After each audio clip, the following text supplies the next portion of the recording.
Welcome back to the quiet. Tonight we drift into something warm, a little invisible, and softly rebellious, the subtle power of not reacting to everything, especially other people.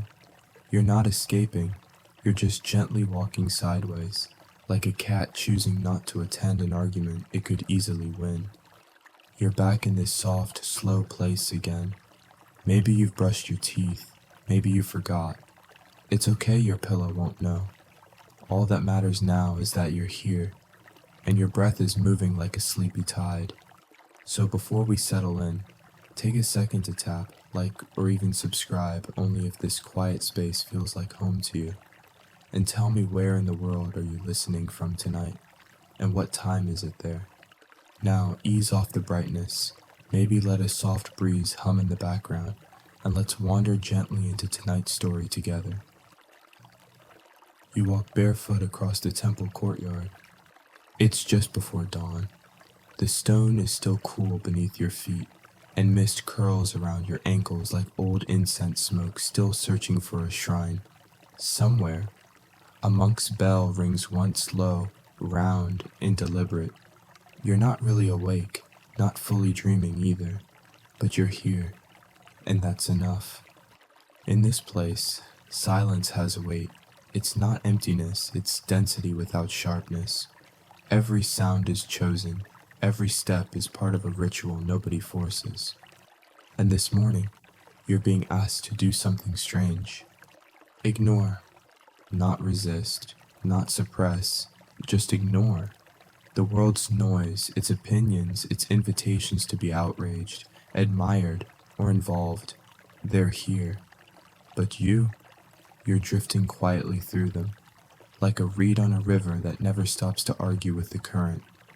But wait, isn't ignoring others rude, arrogant, cold? That's the modern suspicion.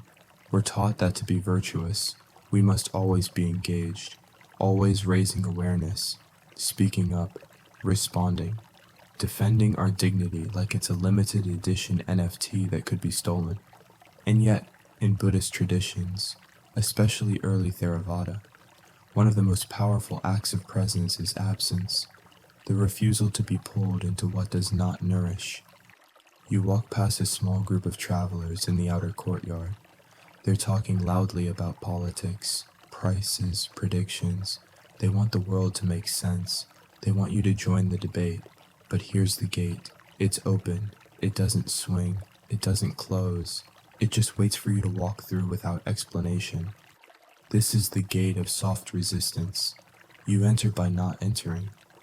The Buddha himself, born Siddhartha Gautama, had his share of invitations to engage, to argue with philosophers, to correct kings, to yell at those who misunderstood him. But instead, he told stories, or he smiled, or sometimes he just walked on. There's a strange story about a monk named Pukusati. He meets the Buddha but doesn't recognize him. They sit together overnight in a potter's shed, neither talking, both meditating, and only in the morning light, only then does the monk realize who he's been silently ignoring. And he bows, and the Buddha, he just smiles again. No drama. No, you should have known me. Just presence and gone. Philosophers still argue whether this level of detachment is ethical. Is it right to ignore pain, to let noise pass when it might contain truth? Modern thinkers, especially those in ethics of care, suggest that deep listening is the highest form of engagement, and they're not wrong. But perhaps there's a difference between listening and reacting, between presence and performance. You reach the inner courtyard now. A tree grows in its center, ancient, sprawling, its bark like folded cloth. This is where they say the Buddha reached awakening, beneath a Bodhi tree, unmoving, even as Mara hurled illusions, fears, and temptations. He didn't fight them, he didn't engage, he just didn't flinch. And Mara, he got bored. That's what happens when you stop being an audience. Your own mind throws its little tantrums too. She said, "What about me?" Why didn't he reply? Should I post something? Should I have said more? The mind loves a spotlight even when the stage is on fire. But tonight, here, there's a different way. You can let the audience leave. You can let the curtain fall. The show doesn't have to go on. You're allowed to stop mid-scene and just sit. In a corner of the courtyard, a novice is sweeping leaves. He doesn't rush. He doesn't try to finish. Each leaf is a friend. Each movement is soft resistance to the world's frantic tempo. He doesn't look up when you pass, but not because he's rude, because he's free. So are you. You don't have to respond to everything, not every ping, not every opinion, not every provocation disguised as concern.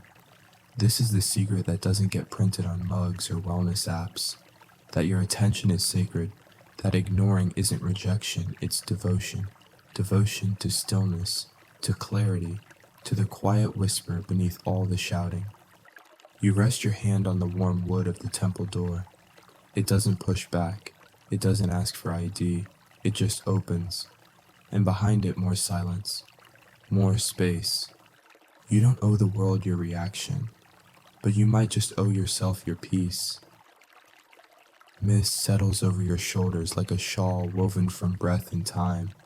You step deeper into the temple, and your footfalls barely register soft as falling ash.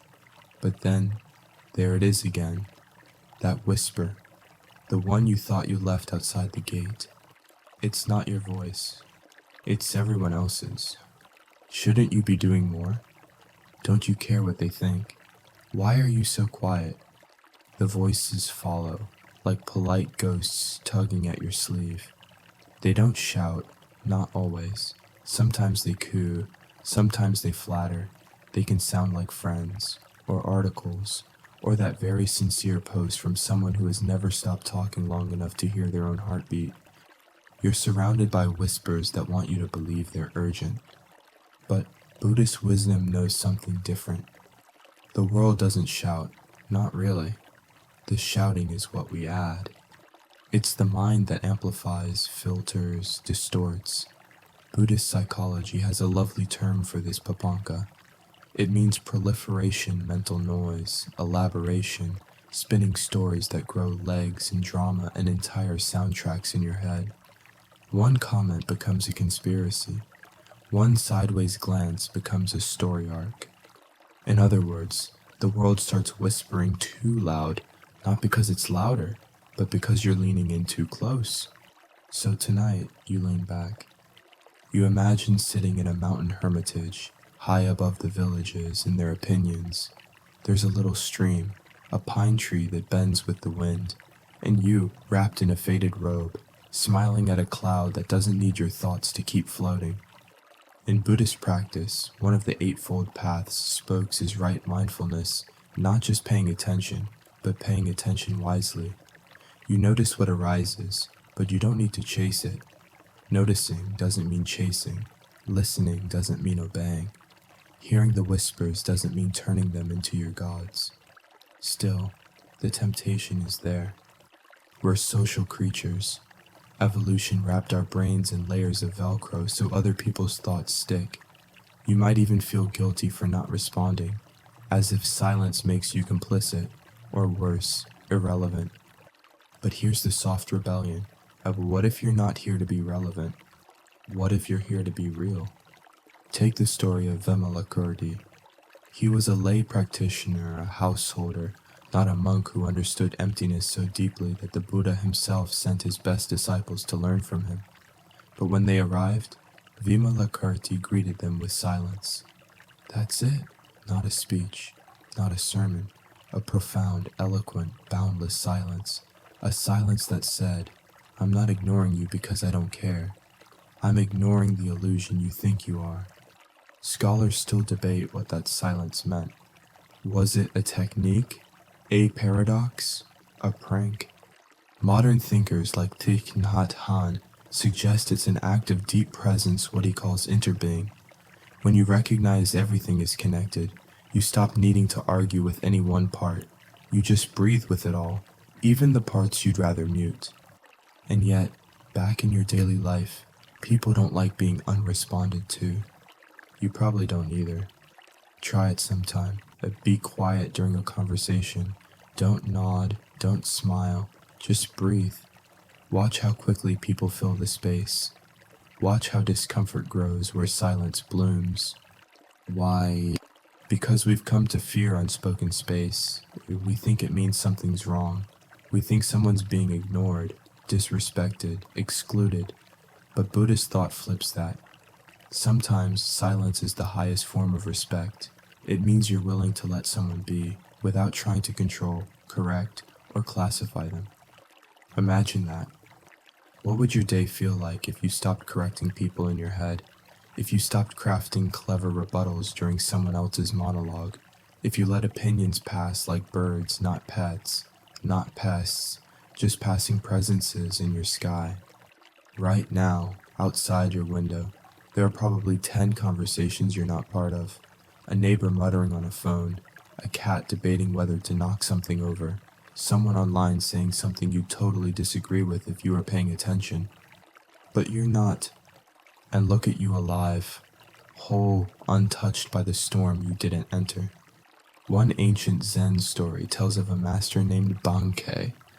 A student accused him of ignoring suffering because he wouldn't argue politics. Benkei smiled, then pointed to a teacup. "This cup doesn't take sides," he said, "but it holds whatever you pour into it." The student didn't know how to respond, so Benkei poured tea, and they drank in silence. Maybe that's how you can be too. Not a blank wall, but a clear cup. Not indifferent, but free. Some philosophers argue that to ignore is to abandon moral responsibility, that apathy is a form of violence. And yes, apathy can be cruel. But Buddhist ignoring isn't apathy, it's discernment. The quiet recognition that not everything deserves your life force. You hear a whisper again, fainter this time. A memory of something someone said to you last week. Maybe it stung. Maybe it made you wonder if they were right. But now, in the hush of this moment, it feels like mist. You can't even grasp it. It doesn't stick. It doesn't sting. It's not your burden anymore. That's the gift of ignoring in this way. It's not about building walls. It's about opening windows to the wind that matters. The temple hums around you. You pass under a row of lanterns, their light golden and soft as candle dreams. No one needs your reaction here. No one is waiting for you to speak. There's a freedom in that. And as you exhale, something else exhales through you. You start to realize maybe you've been holding up the whole chorus. Maybe, just maybe, you can let them whisper and not lean in. You pass a pool of still water tucked into the crook of the temple wall. The surface is so calm it holds the sky without trembling. You lean over, there you are, but softer, less defined. The lines of your face blur slightly, as if the water isn't sure who you are and doesn't need to be. You blink. The reflection blinks back. And then, a ripple. Something just bumped the water. Was it a leaf fish? No. It was an empty boat. It floats towards you from the far side of the pool. Wooden, pale, completely unmoored. It drifts gently, a little clumsy, like it forgot it's supposed to go somewhere. You smile. You remember this story. Zhuangzi Taoist master and professional paradox generator once told of a man rowing his boat across a river. Suddenly, another boat crashes into his. The man immediately grows angry. Who do they think they are? Are they blind? He shouts. He fumes. He prepares a verbal takedown. But then he sees the boat is empty. No one to blame. No one to fight. No intention. Just a vessel, moved by wind and current and a bit of cosmic mischief. The anger dissolves. Because what is there to react to? Buddhist teachers have borrowed this image again and again because it's perfect. And tonight, you do the same. You sit at the edge of this story. You let that empty boat bump against you. You watch it bob away. No reaction. No storm. Just contact. and then stillness. This is the quiet power of ignoring others, not because you don't care, but because you've started to understand that not every bump deserves a biography, and not every boat is being steered. Still, we forget. Someone leaves a passive-aggressive comment on your post. Someone cuts you off in traffic. Someone makes a face when you say something earnest. The boat crashes. You want to scream. But ask yourself, is it even occupied? Do they know what they're doing? Are they just passing along their own pain? Could they be empty, too full of their own weather, caught in their own current? This doesn't make them right. It just makes them human. And humans, strangely enough, rarely act out of pure malice. Mostly, we're just rowing through fog, bumping into others, spilling coffee, forgetting we have paddles. You pick up a smooth pebble near the pool. It fits perfectly in your hand, like it was waiting just for that. You toss it gently into the water. Ripples bloom, fade, like conversations, like judgments. Modern philosophers argue a lot about intention. Can a harm be excused if it wasn't meant? Can you forgive someone who never apologized, who never even noticed what they did? Buddhism suggests maybe. Not because what happened doesn't matter, but because your peace matters more. The Buddha once said, holding on to anger is like grasping a hot coal with the intent of throwing it at someone else. You are the one who gets burned. But what if you just didn't grasp it? That's the invitation here. Not to condone the harm, but to walk away without it, to let the boat be empty, and to keep your hand cool.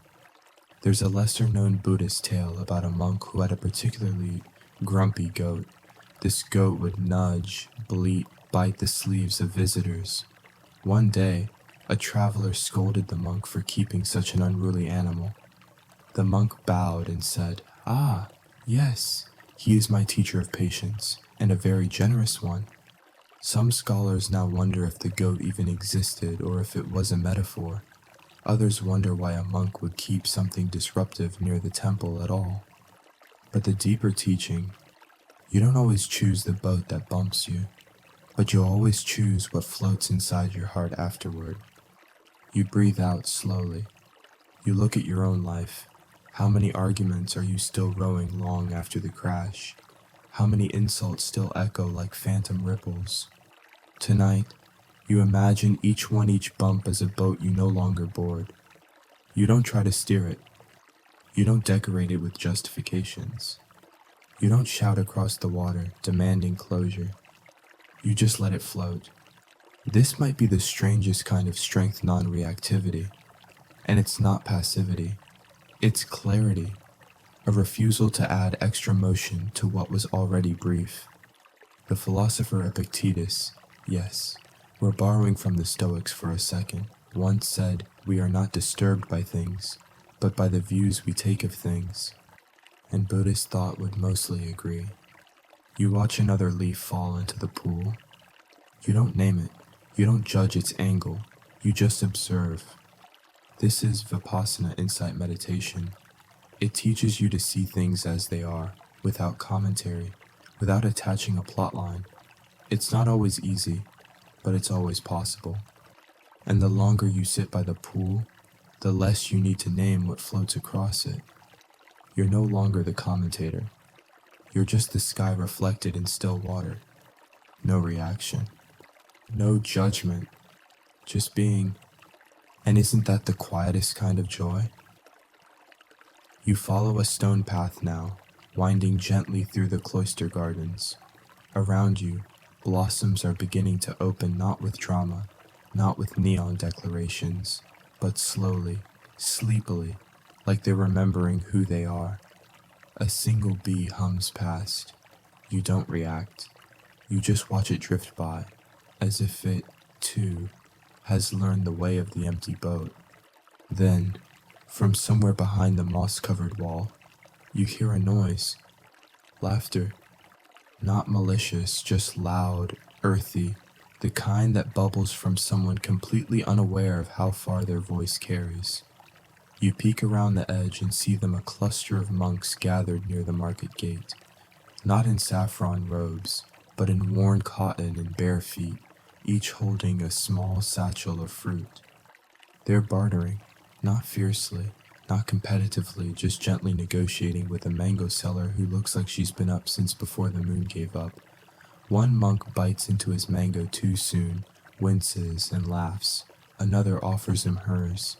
There's teasing, joking, a brief philosophical debate about whether green mangoes are a form of suffering or a test of patience. You pause. You've always imagined monks as austere, wordless, but here they are alive, imperfect, connected. This, too, is Buddhism. And yet watch closely, there's a rhythm to how they engage. When someone speaks, the others listen fully. When a joke stings a little too close to ego, it's allowed to float away without being poked. When the mango seller raises her voice over the price of a bruised fruit, the monk she scolds simply bows and hands her 2 extra coins. There's no rebuttal, no defense, no need to correct the mango lady's tone. Just a soft exhale of ego, a letting go, not ignoring the person but ignoring the performance. And it reminds you of a story. In the ancient Vinaya Pitaka, a foundational Buddhist text, there's a tale of a monk named Sudhama who developed a reputation for gossip. Yes, even in monasteries, gossip creeps in like smoke under the door. Sudhama couldn't help himself. He'd whisper about who was falling asleep during meditation, who secretly snuck honey into their tea, who might be too friendly with the nuns. Eventually, the other monks had enough, but instead of confronting him head-on, they simply stopped reacting. No feedback, no defense. They let his words fall like pebbles into the ocean. And Sudhama, with no echo chamber, no audience, his words thinned out, until one day he simply stopped, and in the silence, something beautiful took root, his real practice began. Philosophers still argue over whether this was passive aggression or wise compassion. Shouldn't truth be corrected? Shouldn't harmful speech be named? But in Buddhist ethics, right speech doesn't always mean saying the truth. It means speaking what is timely, helpful, and kind. Sometimes the kindest truth is silence. And sometimes ignoring is the most transformative kind of feedback. You think back to your own life. How often do you fuel gossip by reacting to it? How often do you make drama stickier by pulling at its threads? You recall the last time someone dragged you into their spiral, an online debate, a family group chat, an office power play disguised as a just checking in. You told yourself you were being helpful, clarifying, defending, but really, you were boarding their boat, rowing with them, making waves. And tonight, in this garden, you realize something gentle. You can let them monologue. You can let them spiral. And you can walk on. There's a peculiar relief in not needing to be right, or seen, or even vindicated. It's not apathy, it's mango wisdom. Mangoes ripen in silence. They don't rush to correct the wind. The monks finish their visit. They walk back to the temple, slower now, quieter. One of them slips a mango into the bowl of an old woman sitting by the gate. She doesn't thank him. She just bites in, lets the juice run down her chin, and closes her eyes. No reaction required, just presence. And isn't that the strange irony, that ignoring others when done from love, not pride, isn't disconnection, it's deeper connection, the kind that doesn't need fixing, or explaining, or even acknowledgement. The path before you narrows. Overgrown vines cradle your shoulders like green shawls. You feel the weight of the world's words sliding off you. All the unnecessary conversations, the imagined rebuttals, the drafted messages never sent, the inner dialogues where you win, but only in your head.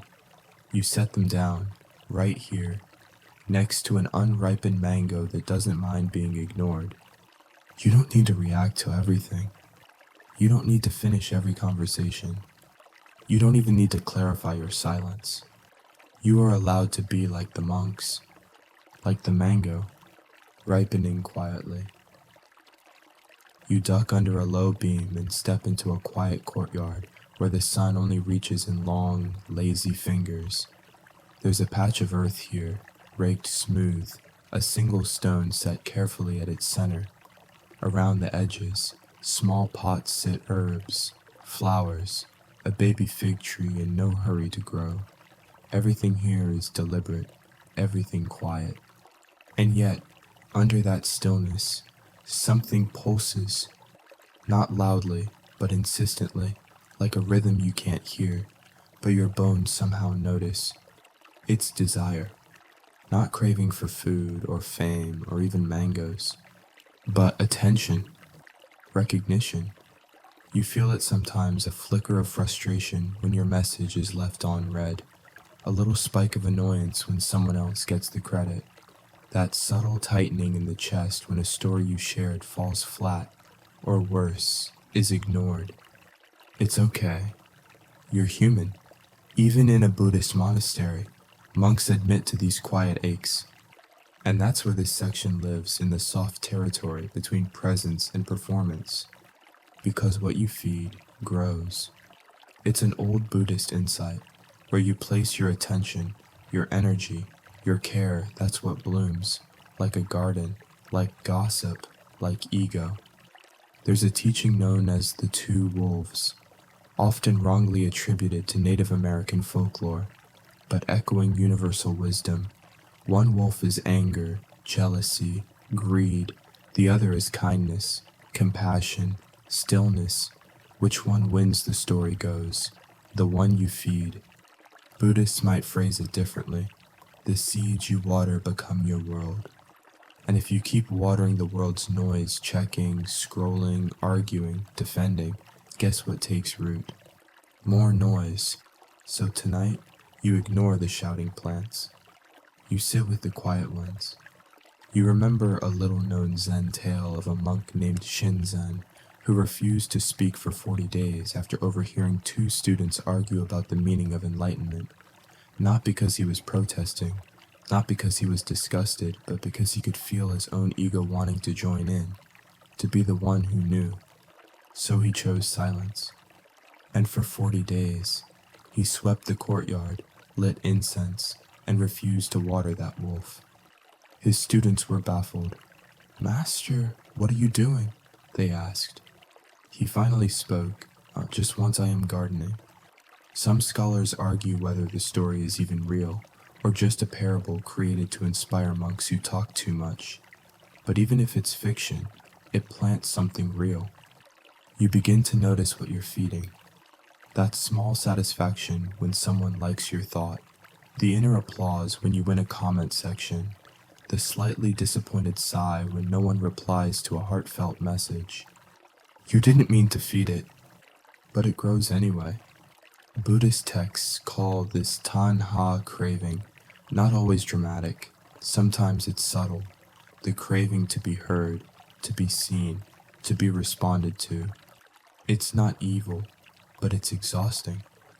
Because the more you feed it, the louder it gets. And ignoring others truly, softly, with warmth is one way to stop the feeding. Not as punishment, as liberation. Think of how much mental real estate you give to people who live rent-free in your head. A stranger's comment, an old friend's silence, that coworker who always interrupts. If your mind were a garden, how much of it have you given away to weeds that don't even know your name?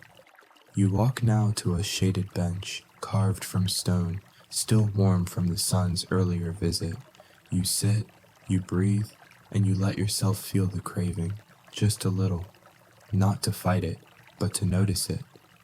Here it comes. I wonder if they've replied. And again, should I say something to clear the air? And again, did they misunderstand me? Each thought, a wolf with wide eyes or a seed begging water. You bow to them. You say, "Not tonight," and you feed something else. Stillness, kindness, a breath so slow it forgets its own name. You remember the Buddha's image of the mind as a field. If you plant patience, you grow peace. If you plant fear, you grow confusion. But you don't need to pull every weed by hand. You just stop watering them. They'll dry. They'll fall away. Modern psychologists echo this now. They talk about attention economy, about dopaminergic feedback loops, about reward pathways, which is a fancy way of saying what you notice, you nurture. So tonight, you notice differently. You notice the pause between thoughts. You notice how silence doesn't need applause to be complete. You notice that ignoring others isn't starvation, it's redirection. Toward joy, toward sleep, toward a version of you that no longer trades peace for participation. A breeze lifts the edges of your sleeve. Somewhere far beyond the temple wall, a debate is raging. Someone is wrong on the internet. Someone is being dramatic at a dinner party. Someone is whispering your name. But you're feeding stillness, and the stillness is blooming. A crow calls from a rooftop as you walk beneath the long wooden eaves of the meditation hall. Its voice is hoarse, insistent, a raspy punctuation in the soft morning hush. You pause for a moment, listening. The crow doesn't care that you're ignoring it, and that's exactly why you do. You pass a row of sandals outside the door, pairs carefully aligned, toe to toe. A silent invitation, step in, leave behind, not just shoes, but roles, personas, even the need to be interesting. You slide your own off, the stone cool underfoot, and step into the wide open space of stillness. Cushions form neat lines on the floor. You take one near the back. There's no sign that says ignore others here, but it's implied in the posture, in the way people sit facing the wall, in the hush that wraps the room like soft cloth. You settle in, cross your legs, let your hands rest in your lap, and now the ancient art begins. Not clapping back. You may not be on a screen right now, but you know the impulse, that little mental ping when someone says something sharp, the rising heat in your chest, the clever reply forming like storm clouds. You want to respond, you want to correct, you want to win. But instead, you sit.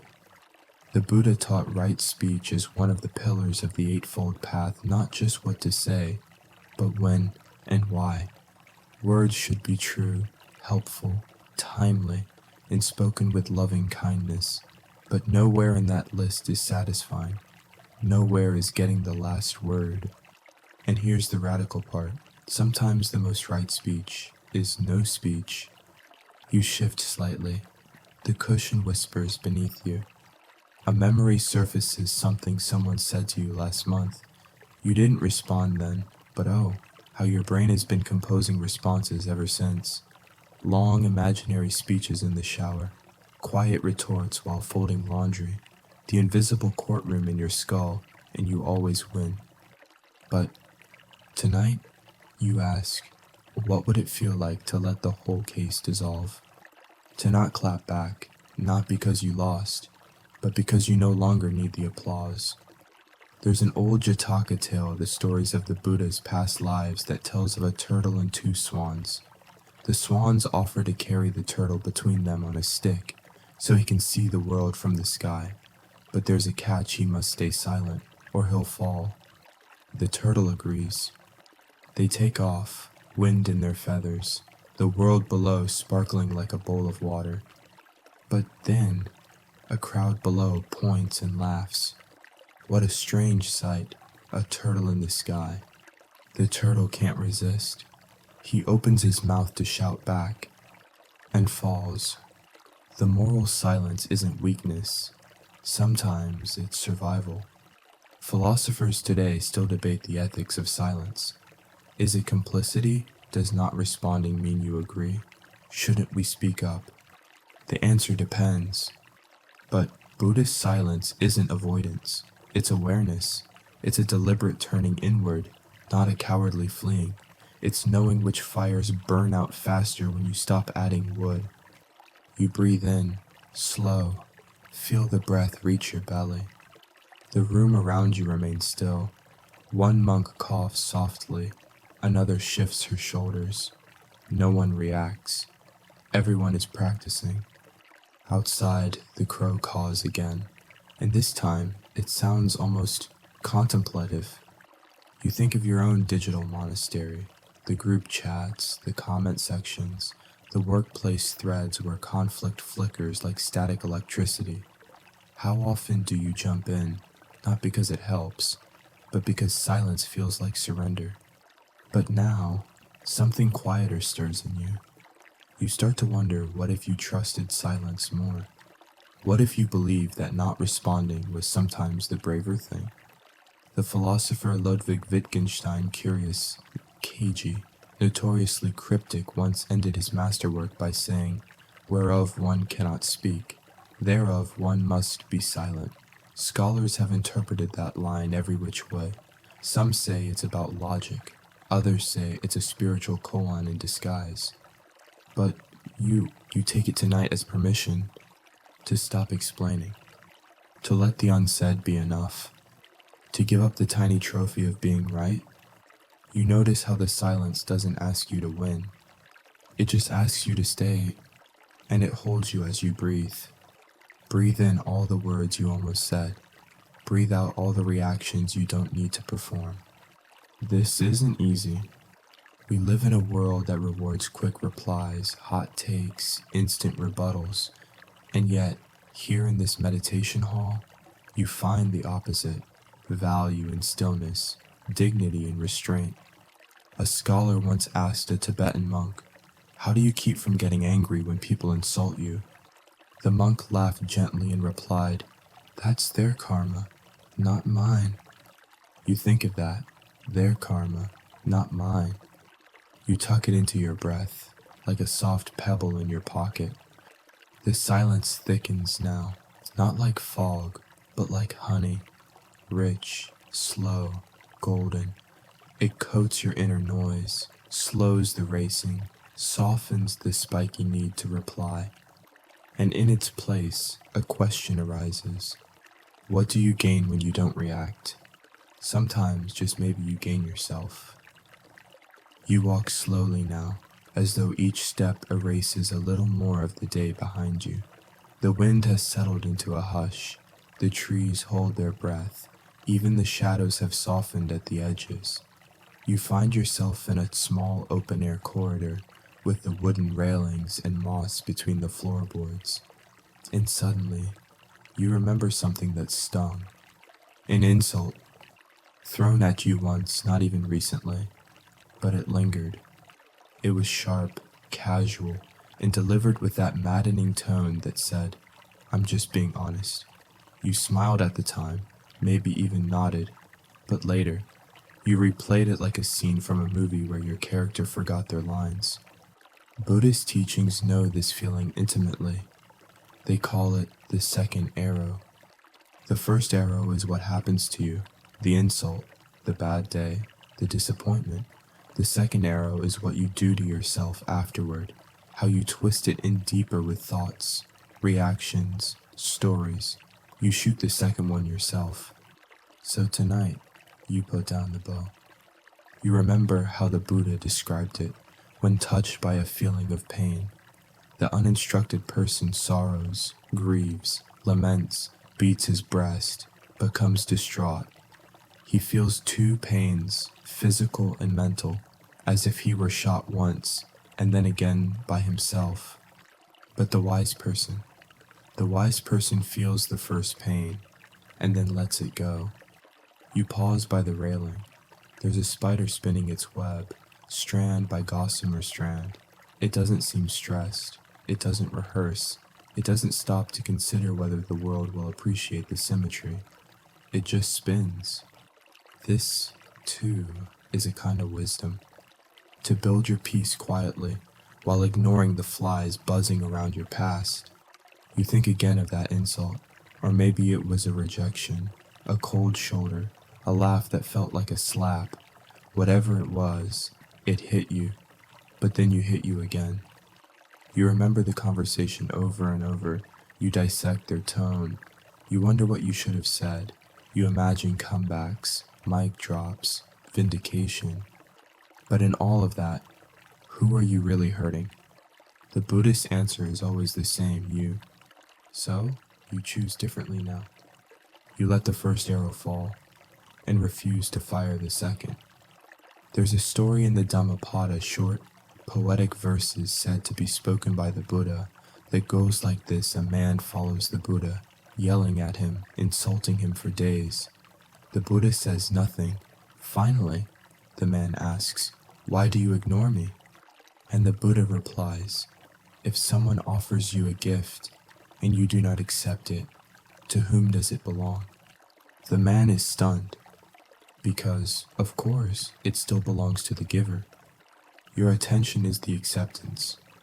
Without it, the insult sits there like a gift never opened, still wrapped in someone else's pain. Modern thinkers wrestle with this, especially in trauma psychology. Some say suppressing emotion is dangerous. Others argue for processing, expressing, airing grievances. And they're not wrong. But Buddhist wisdom isn't suppression, it's selection. You don't deny the pain, you simply don't multiply it.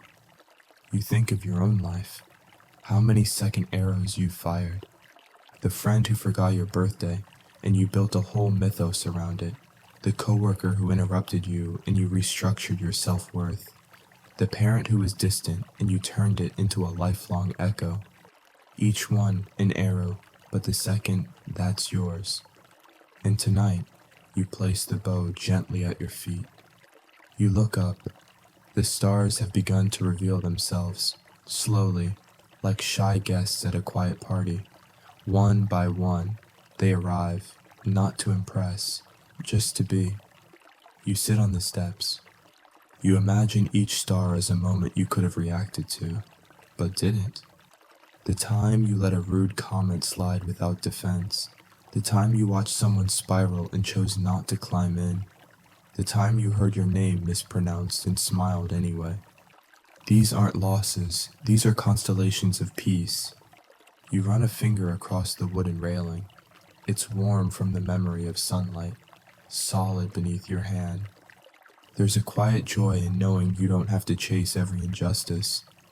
You don't have to attend every argument you're invited to. You don't have to carry the arrows just because they were offered. A monk walks past behind you. He doesn't speak, just bows slightly. A nod that says, "You're learning," or maybe, "Me too." Because even monks shoot second arrows sometimes. Even masters forget. The trick is not perfection. The trick is noticing and pausing. So you breathe. You breathe in the wound that was. You breathe out the wound you don't have to deepen. You let the gift remain unopened. You let the arrow lie. You return to your stillness, and nothing inside you bleeds tonight. You rise from the steps slowly, like a thought returning from silence. Your body feels lighter now, as if the second arrow never happened, or maybe never mattered. The path ahead curves toward a grove of bamboo. Thin stalks whisper in the wind, speaking in a language that needs no translation. Their voices don't call for action. They just exist. You walk among them, brushing fingertips along the hollow stems. There's something about their shape strong, but not stiff. Empty, but not broken. You press your ear to one. It hums quietly, like it knows a secret. And perhaps it does. Because in Buddhist thought, the concept of anatta non-self is one of the most misunderstood and most liberating. It says you are not the story you tell about yourself. You are not your reputation, not your thoughts, not even your name. You are not the one reacting. You are the space through which all of this flows. Just like bamboo, empty enough to sing. This idea terrifies some people. Western philosophy often celebrates the self-expression, self-discovery, self-help. The idea that there may be no enduring self can sound cold, even cruel, like erasing your favorite character in the story of you. But Buddhism isn't trying to erase you. It's trying to free you from the version of you that's constantly under attack, the version that needs to defend, to impress, to win every encounter, to respond, always, as if silence meant defeat. When you let go of that, something else appears. Spaciousness. You think of a flute. It only sings because it's hollow. The breath moves through it. It doesn't resist. It doesn't say, "That note hurt my feelings." It just allows. The same is true of you when you ignore others, not from coldness, but from openness. Their words pass through you.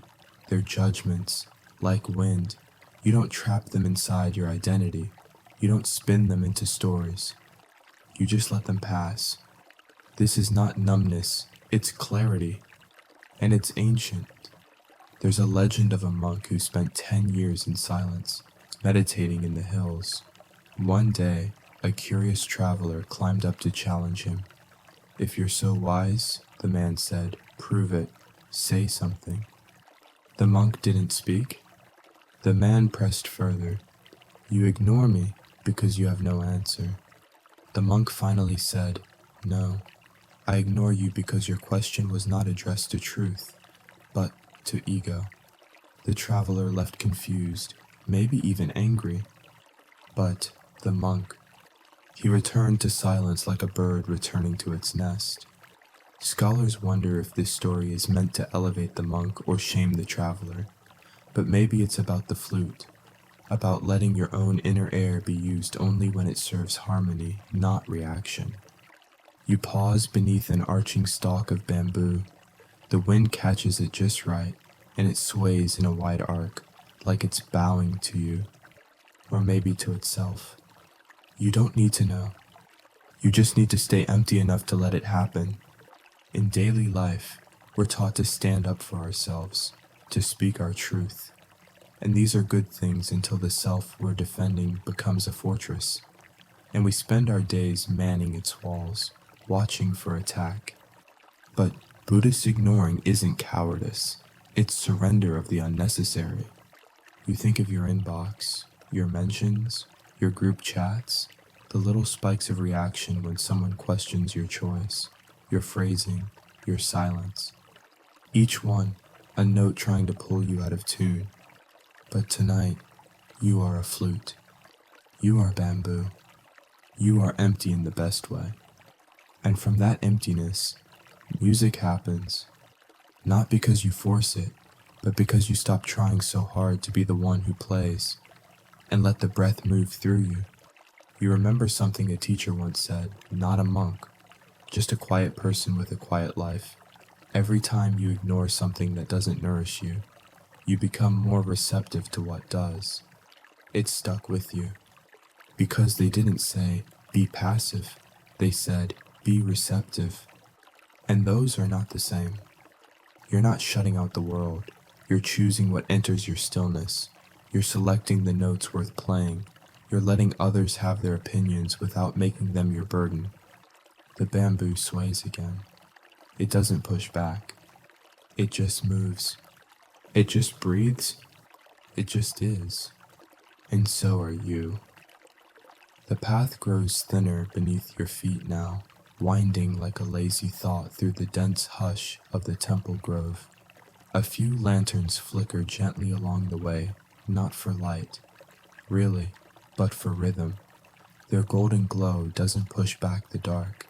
It invites it in, like your breath, like this whole walk. And suddenly, you realize you're not alone. You're not startled, just aware. Others are walking this path too, barefoot and quiet. Their robes swish softly, their eyes cast down, not in shame but in stillness. No one speaks, no one stares, no one competes. It's strange, isn't it, to feel such intimacy without interaction? And yet, this is how the forest breathes. This is how the city could breathe, too, if only it were quiet enough. You think of the crowded streets back home, the buzzing, honking, multitasking chaos, everyone shoulder to shoulder, yet miles apart. the forced eye contact, the subtle posturing, the invisible scoreboard of attention, status, validation. Now imagine walking through all that noise, like a monk in a city of storms. This is where Buddhist wisdom becomes not just poetic, but practical. How do you ignore others with compassion, not by retreating from society, but by carrying your silence into its very heart? You can live in the middle of everything and remain untouched. The Buddha himself didn't vanish into the mountains forever. He returned to the cities, the palaces, the marketplaces. He taught in courtyards and alleyways. He was surrounded by chatter, by disputes, by politics, and yet he was quiet inside. There's a story of the Buddha walking through a town where people were divided over whether to revere him or reject him. Some called him enlightened, others called him dangerous. As he walked past a group of merchants arguing about him, he didn't pause, didn't wave, didn't defend. He simply walked on, as if the sky itself had no interest in being named. And maybe that's the secret. When your identity isn't at stake, you don't need to react. You become like the sky. Modern mindfulness teachers call this the witness mind, the capacity to observe without identification, to move through crowds, through conflict without catching the static. You're not numbing, you're noticing, you're not above it, you're behind it, like a mountain behind a passing cloud. You recall your own crowded moments, a morning subway ride where someone pushed past you without a glance, a dinner where someone told a story and forgot your name, a meeting where you offered a thought and were ignored. The hurt was real, but the self it bruised, was it? Who were you defending? What if, instead of flinching, you could simply walk on? Not out of pride, not from coldness, but from presence? There's an old Zen proverb, let your mind be like the moon in a lake, clear, undisturbed, reflecting everything, grasping nothing. You think of that as you pass through this grove, your feet brushing the earth like questions that no longer need answers. Around you, the other walkers remain calm, unrushed. It's not a march, it's not a protest, it's a shared solitude. And in this solitude, you feel something curious, a deeper connection than conversation could offer. Because ignoring doesn't mean absence, it means choosing presence differently, choosing what not to carry. There's a Japanese practice called the space between things. In architecture, in music, in dialogue, the pause that gives meaning, the quiet between notes that lets you hear the melody. Buddhism lives in the You remember a moment when someone looked at you, expecting a reaction, and you gave them silence, not as punishment, as offering. It said, I see you. I just don't need to add noise to this moment. How often do we mistake reaction for connection? How often do we think engaging is love, when sometimes silence is the truest care? You reach a clearing now. A wide, moonlit space where the wind rests. The others begin to sit, scattered but connected, like stars across the sky. No leader, no sermon, just presence. You sit too. And in this moment, surrounded by others you do not engage, you feel more whole than in any conversation. Because here, in the company of still minds, ignoring becomes a gift, not a wall, but a window, one you can look through gently and see everything. You're still sitting in the clearing. The moon has climbed higher now, brushing the tops of the trees with a cold, calm light. It watches everything without comment. It has always watched every war, every wedding, every whispered rumor and shouted insult seen, but not judged. You begin to wonder what it would be like to live like that. To glow, but not glare. To witness, but not absorb. To be light without heat. Because here's a truth most of us quietly know, but rarely name reacting all the time as exhausting. The philosopher Blaise Pascal once said, All of humanity's problems stem from man's inability to sit quietly in a room alone. And while he may have been exaggerating just a little, okay, a lot, there's something in it. We're taught to be reactive, to perform empathy, to defend ourselves, justify ourselves, correct others, clarify our tone, respond within 3.2 seconds. All of it adds up to what some Buddhist teachers call the distraction tax. It's not financial, it's existential. It's the price you pay in peace for every reaction you hand out for free. So you're paying attention now not to others, but to how much of your energy you've handed over without a receipt. A stray comment from a colleague, a passive-aggressive message, a friend's cryptic status that you felt had to be about you. Each one becomes a line in your inner ledger. But Buddhist practice invites you to close the books, to notice your impulse to pay and then not pay it. You think of a time when you were scrolling through your phone and someone said something annoying, not cruel, just enough to irritate you. Maybe it was a flex, or a veiled dig, or just someone being louder than their wisdom warranted. And instead of letting it pass, you crafted a clever response. But what did it cost?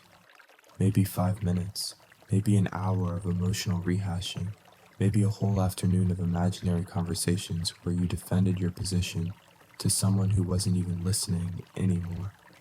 That's the tax. Buddhism doesn't shame you for this. It just gently reminds you, you don't have to pay. You can let the world move around you like wind through trees.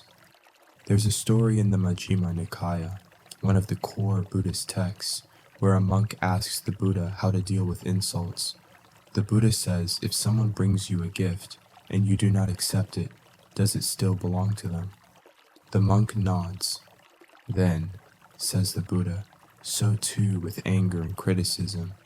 If you do not take it in, it remains with them. It's a generous image, and also a liberating one. Imagine carrying a basket of your own peace. It's not huge. It's made of woven breath and time and attention. Every time you respond to a jab or chase a slight, you pull something from the basket, a little calm, a little joy. And at the end of the day, if you've given it all away, what's left? Tonight, you hold that basket gently. You place it in your lap like a sleeping cat, and you decide not to tip it over just because someone knocked into your mood. The ego hates this. It wants to be respected, recognized, adored. It wants to win. But ego is always expensive and never satisfied. There's a quiet teaching in Zen that says, when the mind is nowhere, it is everywhere. Meaning when you stop projecting your thoughts outward, you begin to dwell fully here. The cost of ego is presence, but the reward of letting go is everything. You sit in the clearing. Others are still nearby, quiet in their own soft bubbles of breath and surrender. No one competes. No one speaks. And yet, you feel held. This is the opposite of loneliness. This is solitude, shared. The moon watches, still saying nothing. You meet its gaze. And finally, just barely you smile. Because in that moment, you understand ignoring others doesn't mean absence. It means preserving the space where you can show up fully without distraction. And in that space, your breath deepens. You breathe in the cost you no longer pay. You breathe out the self you no longer sell. And you sit untaxed, undisturbed, and perfectly whole. The clearing begins to thin now, dissolving into a stone path that threads gently between gnarled trees and patches of moonlight. You rise, your legs tingling slightly, not from effort, but from stillness. It's a sweet ache, the kind that says you've been present for longer than usual. And then you hear it. A voice. Not harsh, not loud, just there, waiting to be heard. It belongs to a man standing by the path. His robe is plain, his bowl empty, his gaze steady. He's speaking to the Buddha. At least, That's how the story goes. The man is angry, truly angry, not in the explosive, theatrical way, but in the subtle, tightly wound way that people get when they feel invisible, when they feel ignored. You're a fraud, he tells the Buddha. You deceive people, you pretend to know truth, but you're just a man. The Buddha listens, or rather he hears, but he does not respond. The man grows more agitated. Say something, defend yourself. Still, the Buddha remains silent, and after a long pause, he gently places something in the man's begging bowl, just a small portion of rice. No words, no rebuttal, just nourishment. The man breaks. He kneels. Because silence, when rooted in clarity, has a way of undoing performance. Philosophers and scholars have picked at this story for centuries. Some interpret the Buddha's silence as passive, others call it manipulative, but those who sit long enough with the tale see something else. Power, not the kind that dominates, the kind that doesn't need to. You continue along the path, thinking about all the times you were expected to speak, to defend your boundaries, to correct misinformation, to show strength. And you did. You've clapped back. You've typed well-crafted responses. You've raised your voice not out of anger, but clarity, or so you thought. But here's the thing about responding. It often amplifies the thing you wish would go away. The Buddha didn't engage with the insult because he didn't need the conversation to define him. He had nothing to prove, nothing to perform. He didn't build his identity around being respected. He built it around being awake. That's different. There's a monk in a later Buddhist tradition named Shantideva who wrote something quietly brilliant. If there is a remedy, what is the use of frustration? If there is no remedy, what is the use of frustration? It sounds so obvious, and yet we forget. We forget that reacting to disrespect doesn't restore respect. That answering cruelty doesn't soften the wound. That sometimes peace is louder than protest. Of course, this isn't always easy, especially in a world that equates silence with guilt, with apathy, with surrender. But Buddhist ignoring is none of those things. It is presence. It is restraint. It is a refusal to let someone else's ignorance become your inheritance. You pass beneath a tangle of vines now, their scent soft and earthy, the kind of smell that reminds you of things you've never known, but somehow miss, memories from lifetimes that might not have been yours. And you remember a moment maybe recent, maybe long ago when someone misunderstood you, deeply, publicly, and you said nothing. Not because you were weak, but because you knew the reply would cost more than the silence, because you had learned to feed peace instead of pride. There's a moment in the Lotus Sutra, one of Buddhism's most poetic texts, where the Buddha's followers begin arguing about who understood him best. Each tries to explain his teachings, each claims a purer version. And the Buddha, he tells a parable about a father and his children lost in a burning house. He never answers the argument. He just tells a story, because stories linger longer than speeches. And silence, when held correctly, becomes a kind of story, too. The man from the earlier story, the one who yelled, eventually became a monk, not because the Buddha shamed him, but because the Buddha didn't play the game. And that's the game, isn't it? We react. They react to our reaction. We escalate, clarify, adjust. They edit, repost, rebut. And somewhere in that whirlwind, the original silence, the clarity we began with vanishes. But tonight, it returns. You are not the sum of your reactions. You are not the editor of others' misconceptions. You are the one walking beneath a moon that doesn't explain itself. And you feel the truth in your bones. Silence isn't absence. It's mastery. A soft bell chimes in the distance, not loud, more like a breath wrapped in metal. It doesn't demand anything. It simply marks the hour, an invitation, not a command. You follow the sound deeper into the grounds. The stone path splits, curls, vanishes, and reappears between hedges and low lanterns. You choose a direction not because it feels correct, but because it feels still. And then you stop. Ahead of you, 3 figures stand in a triangle. Their speaking voices low, gestures sharp, emotion thick in the air like humidity before a storm. You don't hear every word, but you recognize the shape of it: blame, misunderstanding, a tug of war that has no prize. You watch from the shadows. You don't want to intrude, but you also don't want to walk through the middle of it. So, you wait. One of them points, another sighs. The third tries to mediate and gets ignored. The roles are familiar: victim, persecutor, rescuer. Modern psychologists call it the drama triangle, a concept from transactional analysis developed by Stephen Cartman. It describes how conflict thrives when people unconsciously slip into these roles, switching between them, keeping the triangle spinning like a dysfunctional carousel. Buddhism doesn't use the same vocabulary, but it sees the triangle, and it offers a way out. Don't play. It's that simple, and that hard. You remember a conversation you once had, a group chat, maybe, or a dinner party where drama began to unfold. Someone made a sharp comment, someone else responded. Suddenly, you were invited in. What do you think? You had a choice: take a side or step away. And maybe you did step in. Maybe you thought, I'm helping. But later, you realized you were just the third point in someone else's triangle. You weren't solving. You were sustaining.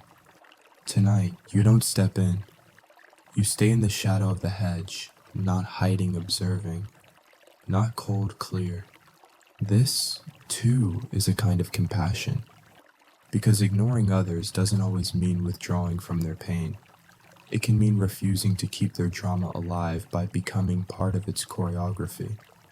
You think of how often people pull others into their stories not because they want clarity, but because they want confirmation. They don't want truth. They want applause for their version of it.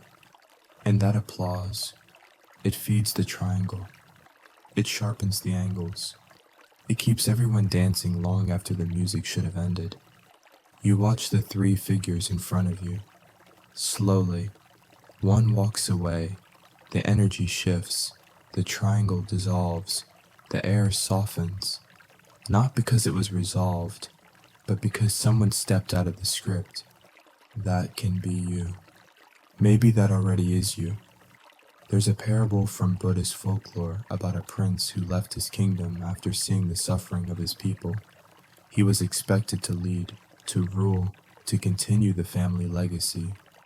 But he walked away, not because he didn't care, because he cared too much to keep pretending. His name was Siddhartha, and his walk away became the foundation of Buddhism. You breathe that in now, not as myth, but as practice. You can leave without slamming doors. You can walk softly out of conflict without assigning blame. You can ignore what doesn't nourish, and in doing so, restore what does. This isn't detachment from life. It's detachment from performance, from roles that never served your peace. The drama triangle doesn't need villains.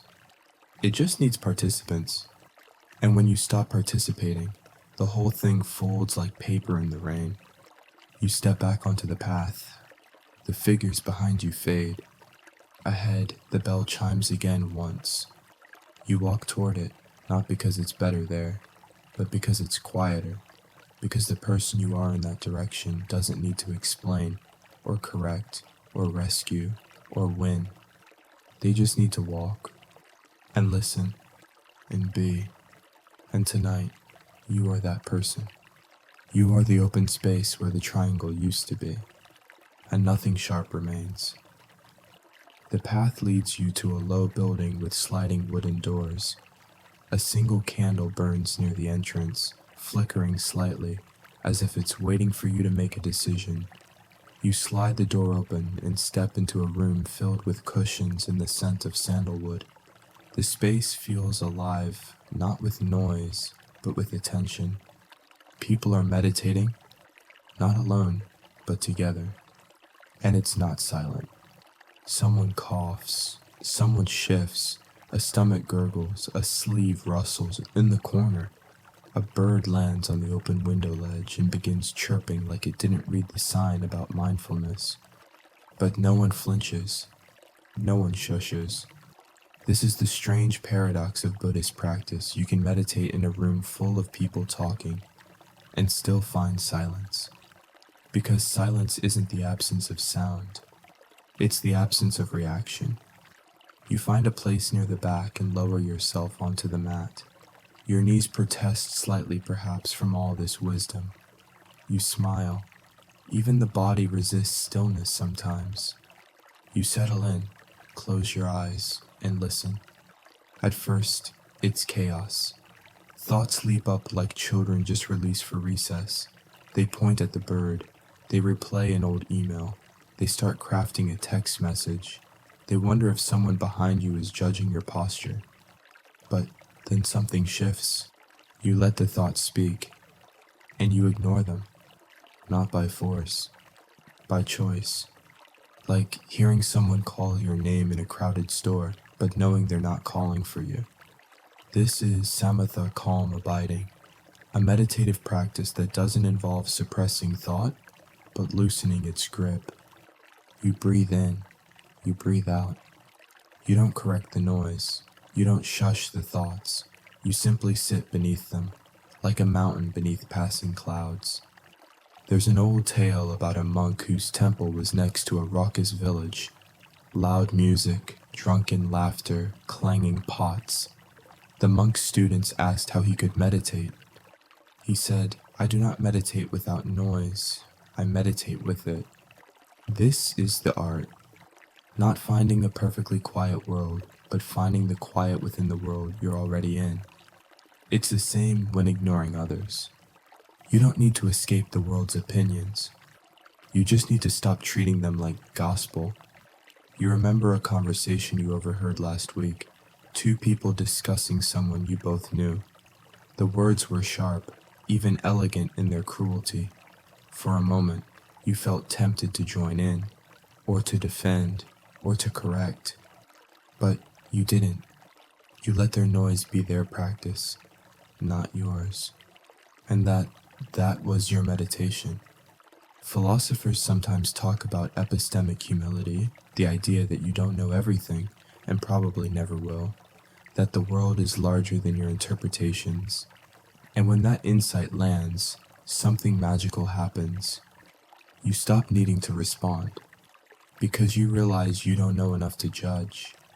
And maybe neither does anyone else. The room around you shifts again. Someone sneezes, a foot taps, a robe rustles. And yet, within all of this, you feel a stillness rising, like a lake beneath the surface of rippling water. It was always there. You just stopped chasing the waves. You open your eyes. Across the room, someone meets your gaze just for a moment. There's no smile, no nod, just recognition.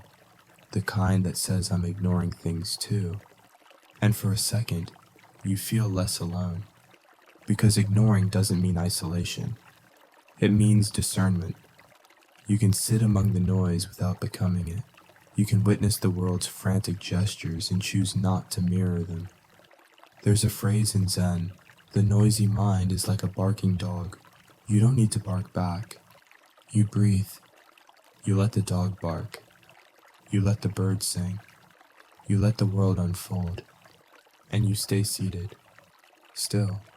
Clear. Unbitten. You step outside the meditation hall and the air greets you like an old friend, cool, dry, with just a hint of jasmine. The moon is higher now, but not demanding attention. Just there, like a lamp left on by someone who's waiting for you to come home. You walk slowly toward a quiet courtyard nestled between walls. There's no one there, yet you feel presence, not the kind that requires interaction, the kind that wraps around you, wordless, calm, complete. You sit on a stone bench shaped like a crescent, its edges softened by years of wind and retreat. And here, in this quiet space, you begin to understand what it means to vanish without leaving. You're still here, still breathing, still listening to the crickets and the wind flicking through prayer flags, but part of you is gone. Gone from the performance, gone from the dialogue, gone from the need to be understood in real time. This is the Buddhist way of withdrawal, not as a retreat from connection, but as a deeper connection to something quieter. There's a legend in the Zen tradition about a monk who lived among the villagers for years. He worked in the fields, he bought his rice from the market, he never corrected anyone, never lectured. Most thought he was a bit dull, until the day he died and the scrolls found in his room revealed insights that later shaped generations of practice. He had vanished in plain sight. Some scholars believe this story is metaphorical, a way to humble those seeking recognition. Others say he was real, that his life was his teaching. Either way, the point remains some of the most impactful presences are the ones you don't notice until they're gone. You breathe into that idea, that you could matter, without declaring yourself, that your silence could be part of the architecture. Even in your daily life, this kind of vanishing is possible. You remember a time when you were in a room full of conversation friends, co-workers, family, and you didn't speak, not out of sadness, not from exclusion, but because you didn't need to. You were listening, but not auditioning. You were present, but not positioned. And afterwards, someone said, "You seem so calm," as if calmness is rare, as if not contributing means not existing. But what if it means exactly the opposite?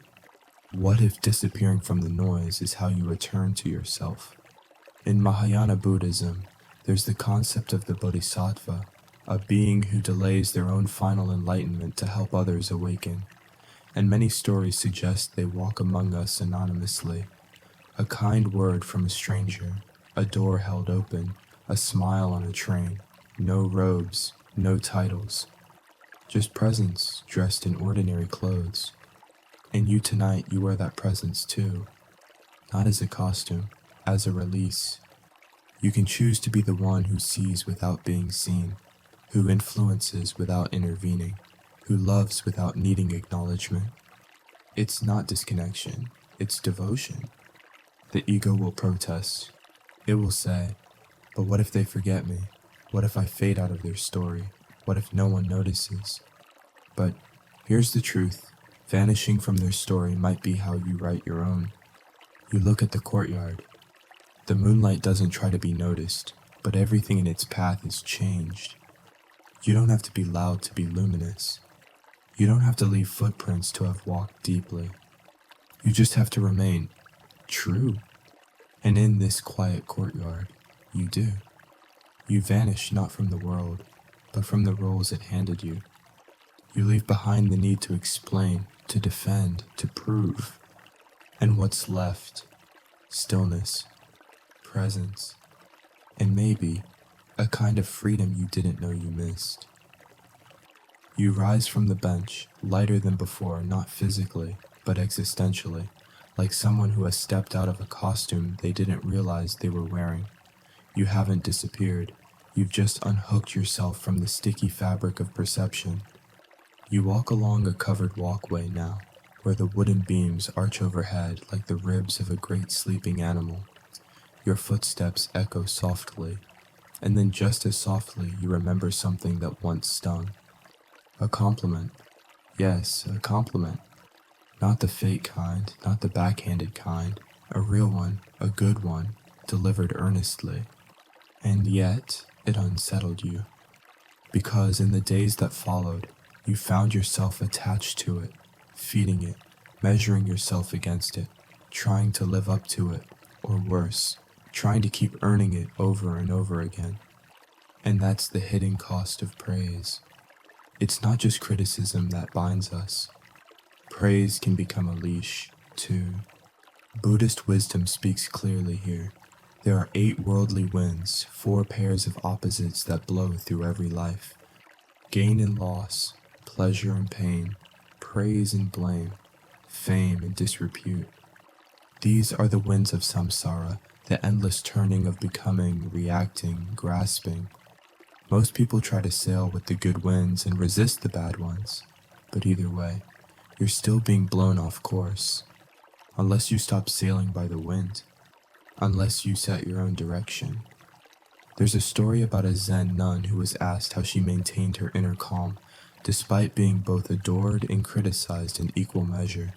She answered, "I do not take either seriously. They pass through me like birds through a bell tower." It's an odd metaphor. Bell towers are designed to echo, to respond, but she chose not to ring. She chose stillness. You breathe in. You realize how much of your identity is shaped by feedback, even the kind that feels good, maybe especially the kind that feels good. Someone says you're wise, you start trying to be wiser. Someone calls you kind, you try not to disappoint, and suddenly, yourself becomes performance. But who were you before anyone told you who to be? That's the question Buddhism invites you to live inside. The Buddha himself faced this daily.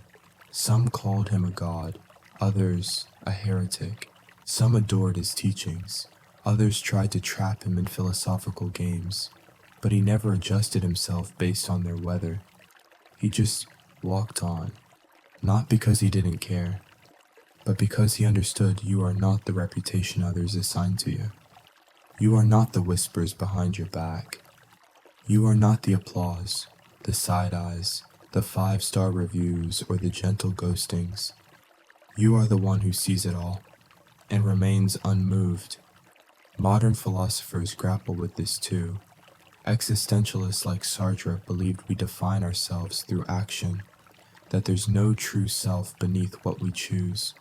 Buddhists would gently raise an eyebrow here, because there is a self, but not in the way we imagine.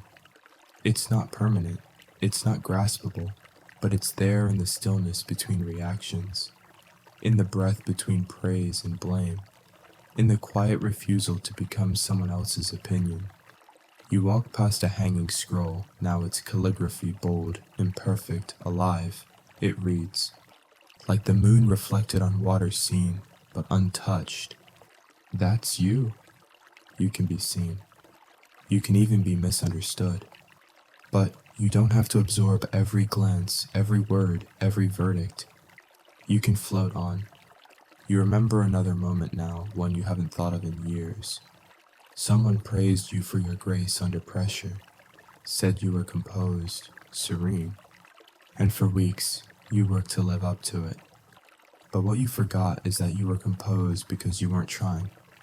It happened when you weren't watching yourself, when you were simply present.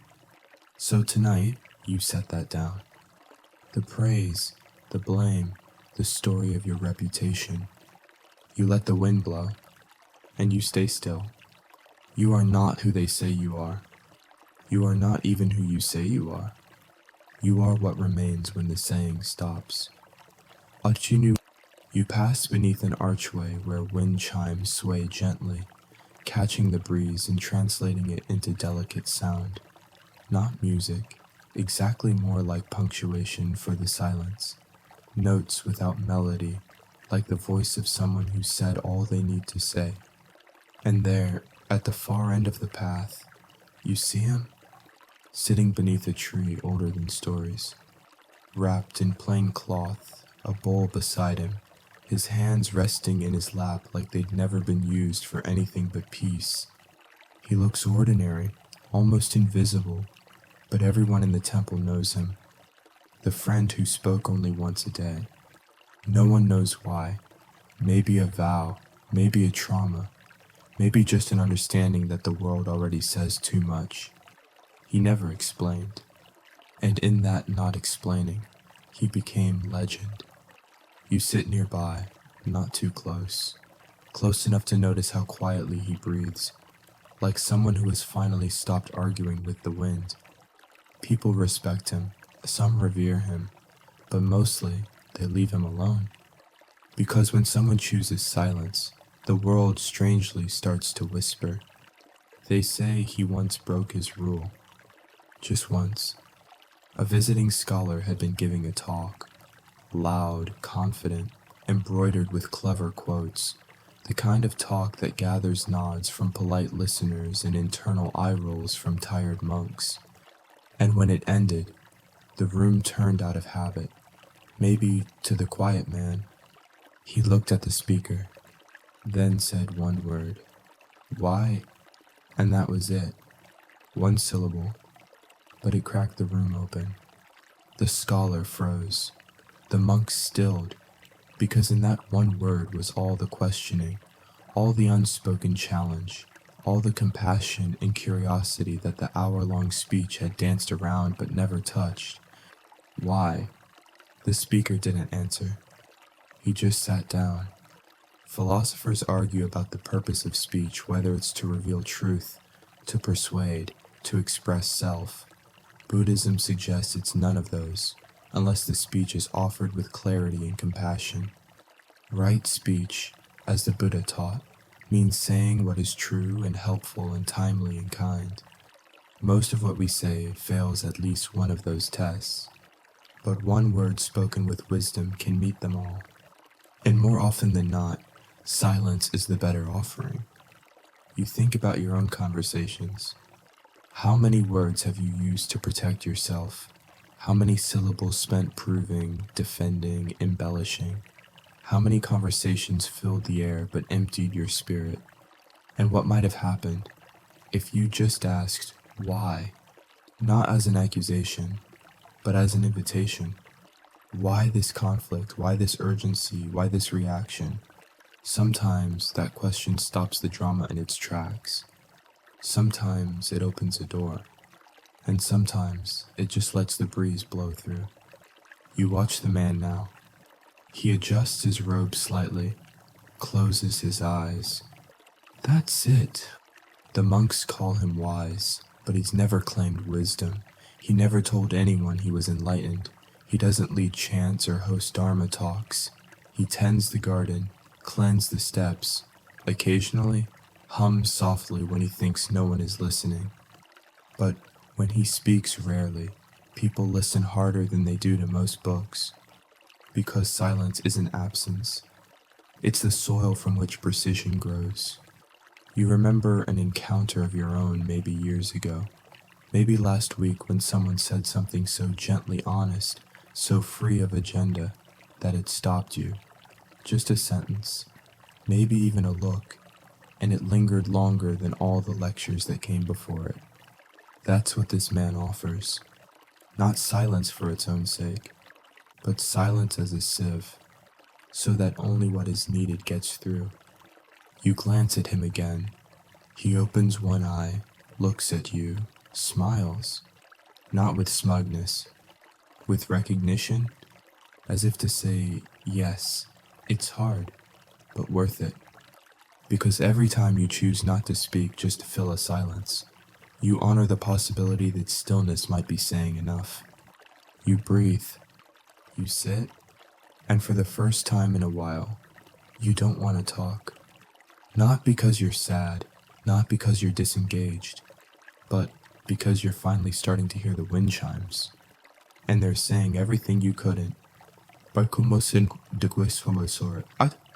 You remain seated for a while. The quiet man beneath the tree, now just another shape in the background. The wind has softened. Even the leaves seem to be resting.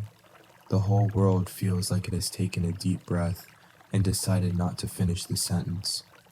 You rise, and the gravel path greets your steps again. But something's changed. You're not just walking through a temple anymore. You're walking through your own silence, and it stretches wider than you remembered. There's a bench ahead, tucked beneath a crooked cherry tree that's lost all its blossoms. Just bare branches now, like the tree has nothing left to prove. You sit, and for the first time tonight, you think about kindness.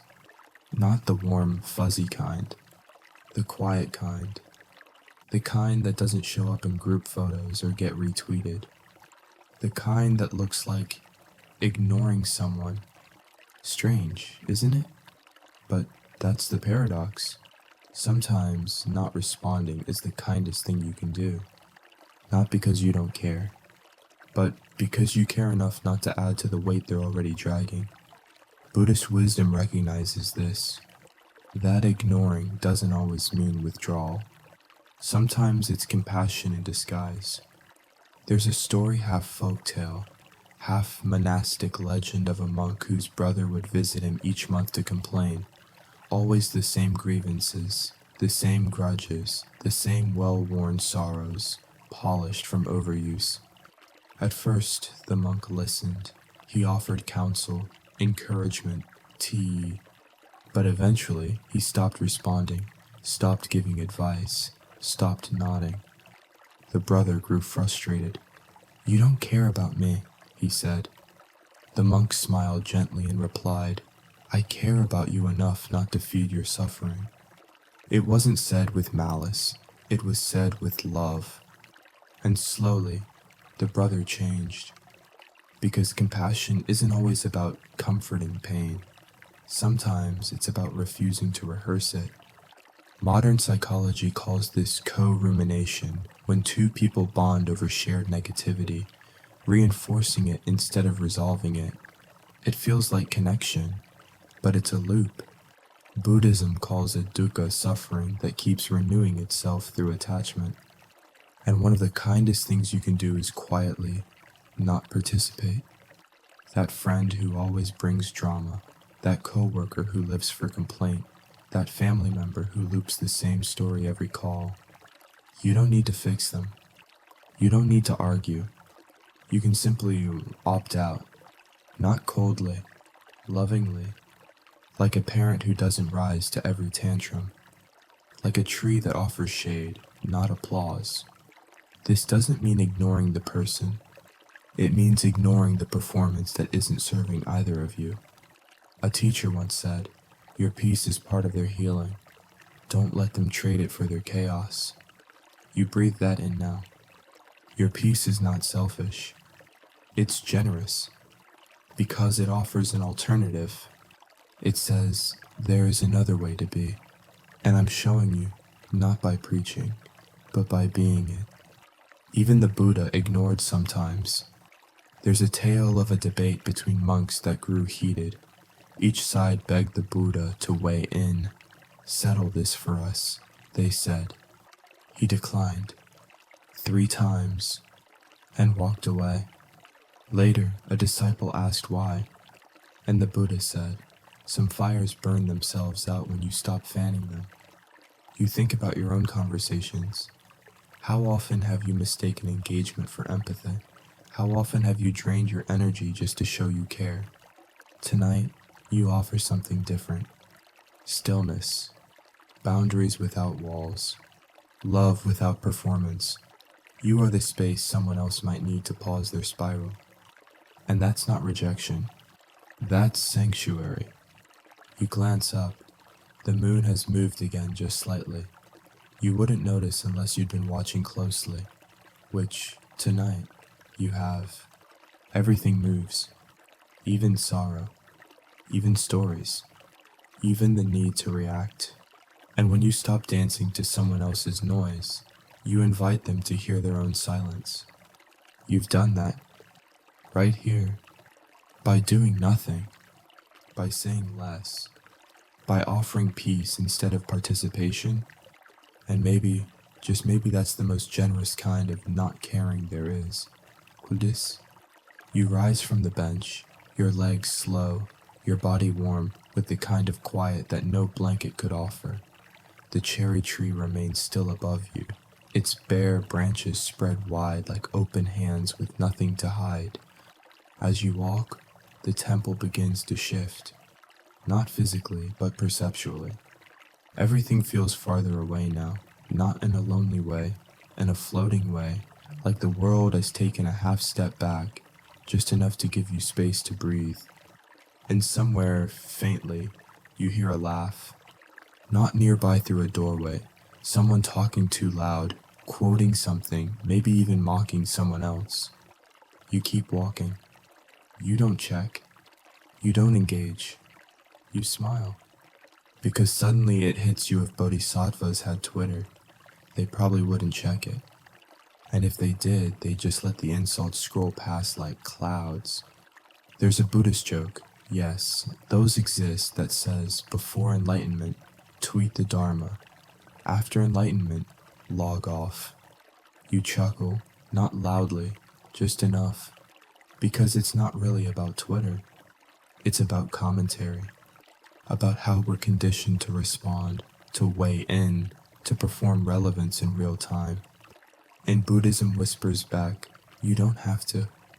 In fact, detachment might be the most radical kindness you can offer to a world addicted to urgency. You remember a moment probably recent when someone said something absurd online, or passive-aggressive in a group thread, and your fingers hovered over the keyboard, a zinger formed in your throat. But you didn't post, you didn't reply, and somehow, it felt like a tiny liberation. That was you practicing detachment. That was you ignoring others not out of contempt, but out of care for your own clarity.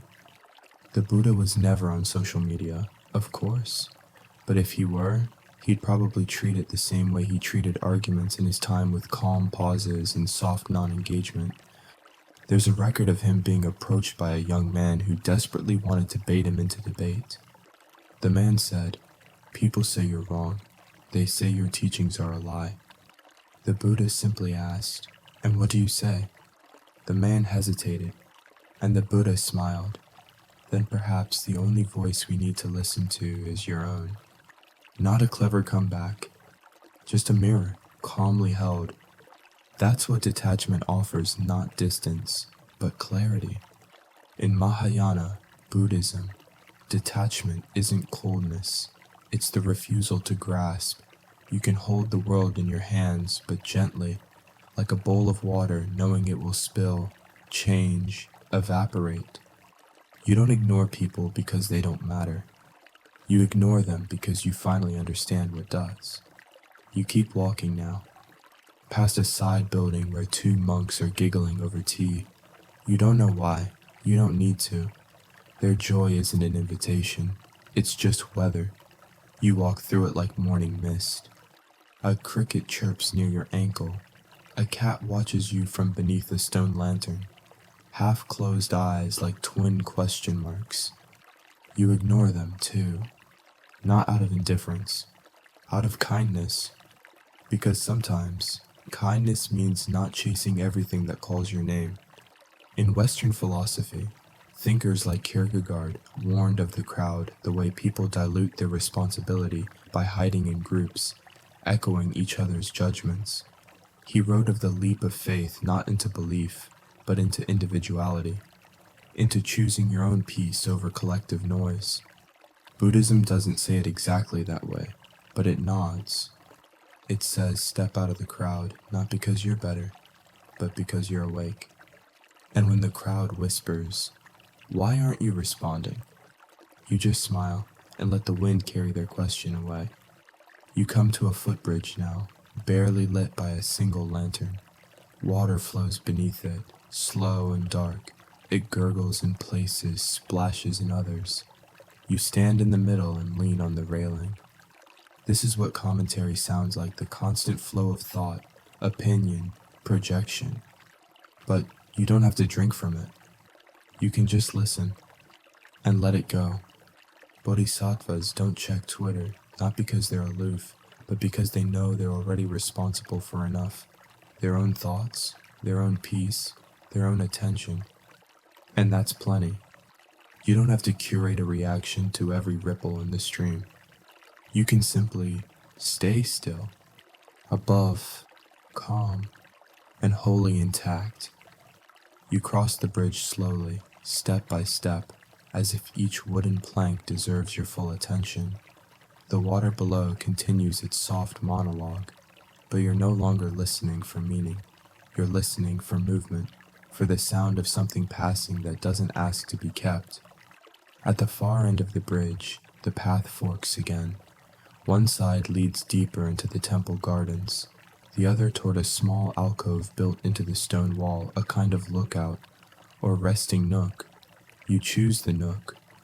You sit, not because you're tired, but because sitting is what one does when there's nothing left to chase.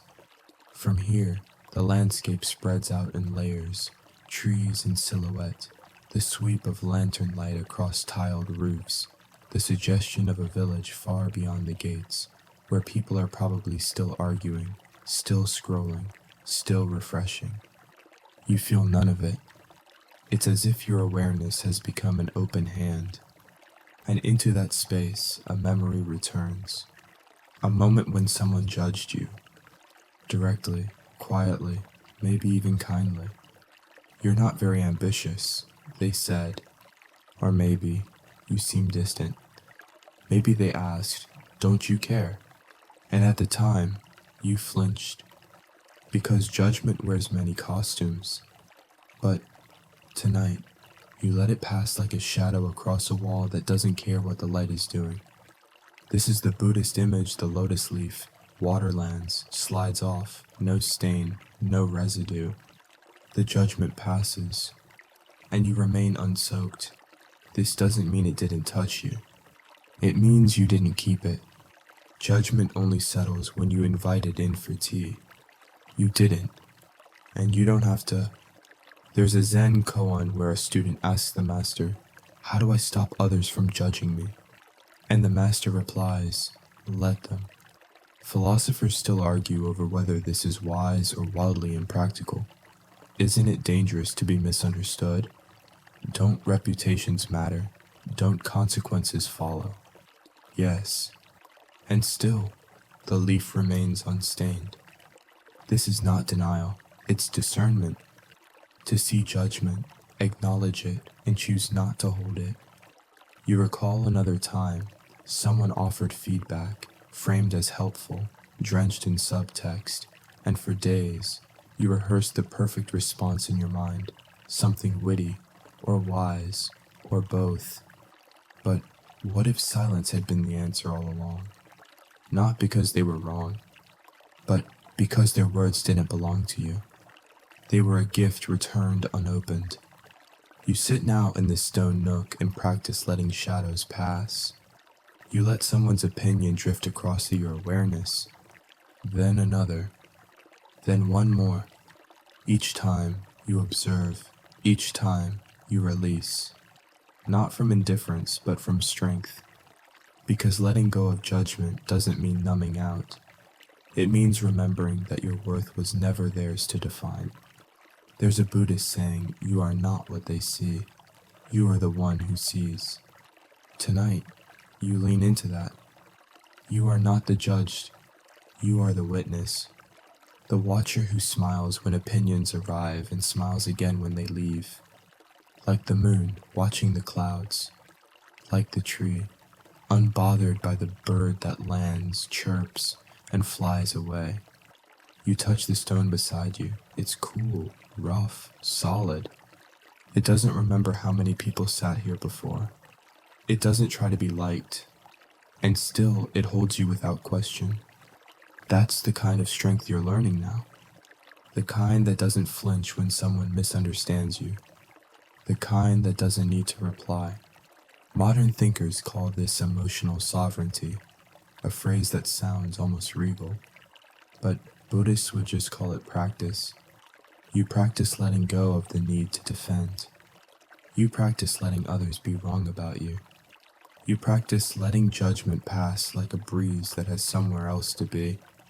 And in that space, peace. Real, solid, still peace. The kind no opinion can steal. The kind that doesn't blink when shadows pass. Because shadows always pass. And you are not the shadow. You are the wall that watches. Unshaken. Whole. And finally, free. You rise from the stone alcove slowly, like someone waking up not from sleep, but from attention heavy, clinging attention that finally loosened its grip. The night has deepened. The stars now blink clearly, with that distant, ancient detachment you've come to understand. They're not cold. They're just far enough away to see everything.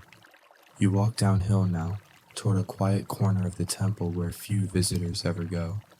A narrow path of stepping stones winds through low brush and uneven ground.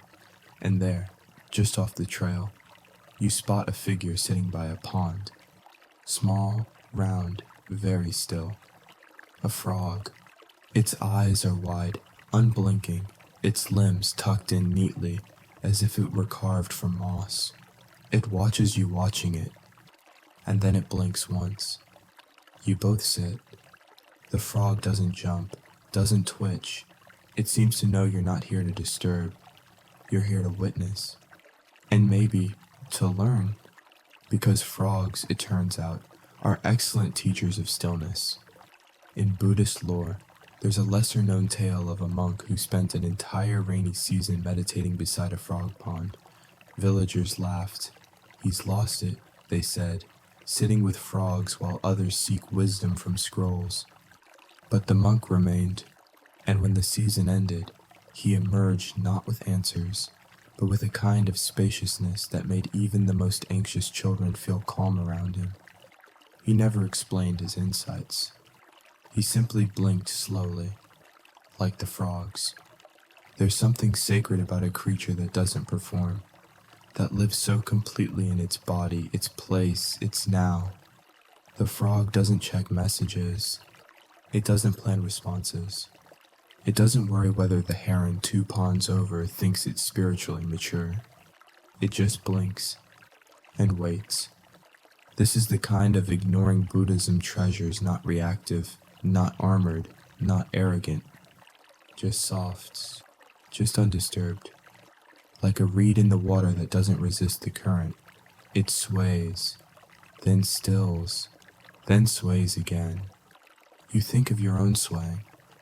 The times you've tensed at criticism, the times you've rushed to justify, the moments you've shrunk under someone's disapproval or inflated under their praise. The frog doesn't do this, not because it's wise, because it's real, authentic in the most literal sense, not needing to edit itself. And in that way, it's a model for how you might return to yourself. Not improve, return. Modern thinkers talk about authenticity as branding, as personal power, but Buddhist authenticity is different. It's not about expressing who you are, it's about letting go of who you're not. You're not the reactions. You're not the commentary. You're not the version of yourself that shows up only when someone's watching. You're the blank. You're the pause between thoughts. You're the presence that doesn't explain itself. There's a phrase in Tibetan teachings rang bijin gis nyaspa, to abide in one's nature. It doesn't mean clinging to your identity. It means settling back into the truth beneath performance. Like the frog, you sit with it now, long enough that you stop being a visitor. You become part of the pond, the wind, the hush, and the frog blinks again. You blink back. No meaning assigned, no story, just mutual being. You realize something strange. This might be the most honest moment you've had all day. Because no one is trying to be understood. You think of the people in your life who, perhaps without knowing it, invite you into noise. The friend who always needs validation. The sibling who can't stop arguing. The colleague who speaks in questions designed to corner. You can love them. You can sit beside their pond. But you don't have to jump. You don't have to blink first. You don't have to become what they want you to be, but just to avoid the discomfort of silence. Because discomfort passes. And beneath it, something still lives. Whole, real, and maybe quietly amphibious. The frog finally shifts, a tiny ripple in its belly. Then it hops into the dark, leaving nothing behind but a still pond and the echo of a blink you'll never forget. You smile, and for the first time, You understand what it means to be still, without trying. The frog disappears into the brush, and you remain seated by the pond's edge, the quiet stretching out like a slow breath between thoughts. The sky is ink now, the stars, distant punctuation. The night itself seems to whisper. You don't need to defend the sky. You let the idea drift in. It doesn't demand a conclusion. It just sits beside you, like a soft cone, one of those unanswerable Zen riddles designed to gently short-circuit the logic machine that hums too loudly in your head. You don't need to defend the sky. So much of life is defense, isn't it? Not just physical, but mental, emotional, philosophical. We build little fortresses around our opinions. We reinforce our dignity like it's a sandcastle waiting for the tide. We prepare statements for imaginary critics. But tonight, under this sky, you see how unnecessary it is. No one defends the moon from being misunderstood. No one guards the stars against misinterpretation. And yet they remain. Untouched. Complete. Buddhist teachings often point toward this same unguarded vastness. The sky is a metaphor for mind open, formless, capable of holding everything and clinging to nothing. And just as the sky doesn't flinch when a plane slices through it, your awareness doesn't need to flinch when someone misjudges you. That's their weather, not your climate. There's a story from the Pali Canon, one of the oldest Buddhist texts, about a monk named Meghiya. He came to the Buddha in distress. I've been meditating, he said, but my mind is full of restlessness, doubt, and desire. The Buddha didn't scold him, didn't give him a to-do list. Instead, he said, just as the great earth is not affected by what is thrown upon it, so too, the mind should be like the earth, unshakable, spacious, receptive, but not reactive.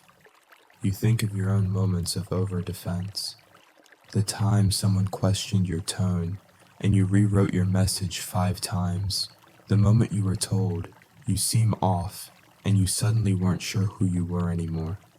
The apology you offered not because you were wrong, but because you feared being left out.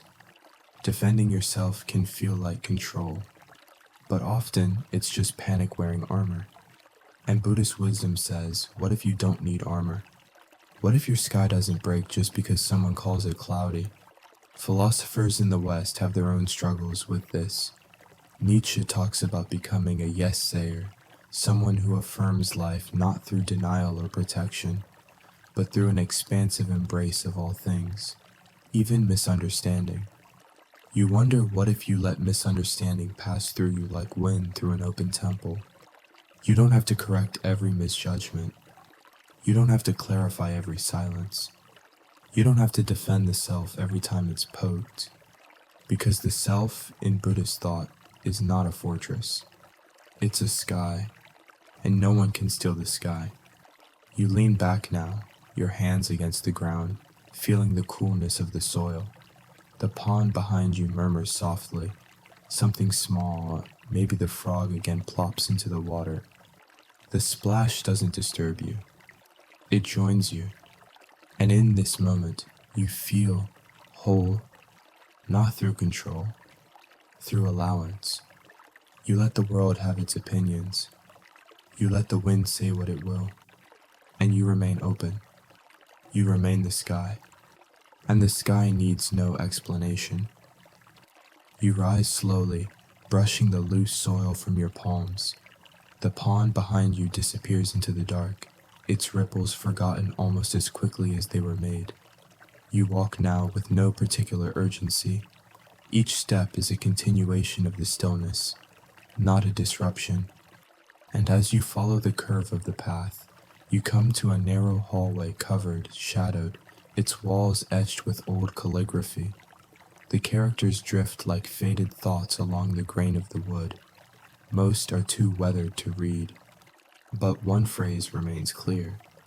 The ear that hears less listens more. You pause. What a strange idea. Isn't listening about hearing more? More words, more nuance, more context. But Buddhism, again, offers a deeper invitation. Listening is not the same as collecting sound, just as knowing is not the same as reacting. And wisdom isn't a pile of opinions, it's the space between them. You walk slowly along the corridor, the floorboards creaking gently under your steps. You think of how often you listen with the intent to respond, to fix, to insert your own story. But now, you ask, what would it mean to hear without reaching? To listen like a mountain listens to the wind. You remember a conversation where someone vented, a torrent of words, some sharp, some messy. They weren't asking for advice. They weren't even asking to be understood. But you responded anyway. Why? To feel useful, to seem wise, to keep the discomfort from lingering too long. The ego hates open space. It fills every pause with performance. But tonight, you let the space remain. You let silence do the listening. There's a Tibetan practice called Nyempa, where a student recites sacred phrases aloud but with no expectation of response. The phrases are directed at the world, the wind, the self. Sometimes they echo off the mountain. Sometimes they fall into silence. Both are acceptable. That's listening without control. And in Buddhism, it's considered one of the highest forms of presence. You keep walking. The hallway bends and opens into a small chamber filled with paper lanterns, dim, golden, each one marked with a name or a prayer. They glow not from brightness, but from restraint. None of them fight the dark. They simply soften it. You sit among them, and you listen, not for voices, for space, for the small quiet between your thoughts. You remember a time when someone misheard you, not just a word, but your entire intention. They filled in the gaps with their own fear, and you tried to explain, clarify, justify, but nothing reached them, and you left the conversation feeling unheard and unseen. Now, you wonder what if you had just listened back, listened to their fear without correcting it, not because they were right, but because correction isn't always connection. Listening, real listening, means letting go of being right. It means becoming a vessel, not a verdict. Philosophers speak of epistemic generosity, giving others the benefit of the doubt, listening as if what they say might contain truth, even when it bristles. Buddhism would smile here, not because it agrees entirely, but because it knows truth often enters through the side door, through quiet, through patience, through not needing to be clever. The less you strain to hear, the more you receive. And the less you respond, the more you absorb. The lanterns flicker. Some sway gently in the draft, others remain still. None of them try to outshine the others.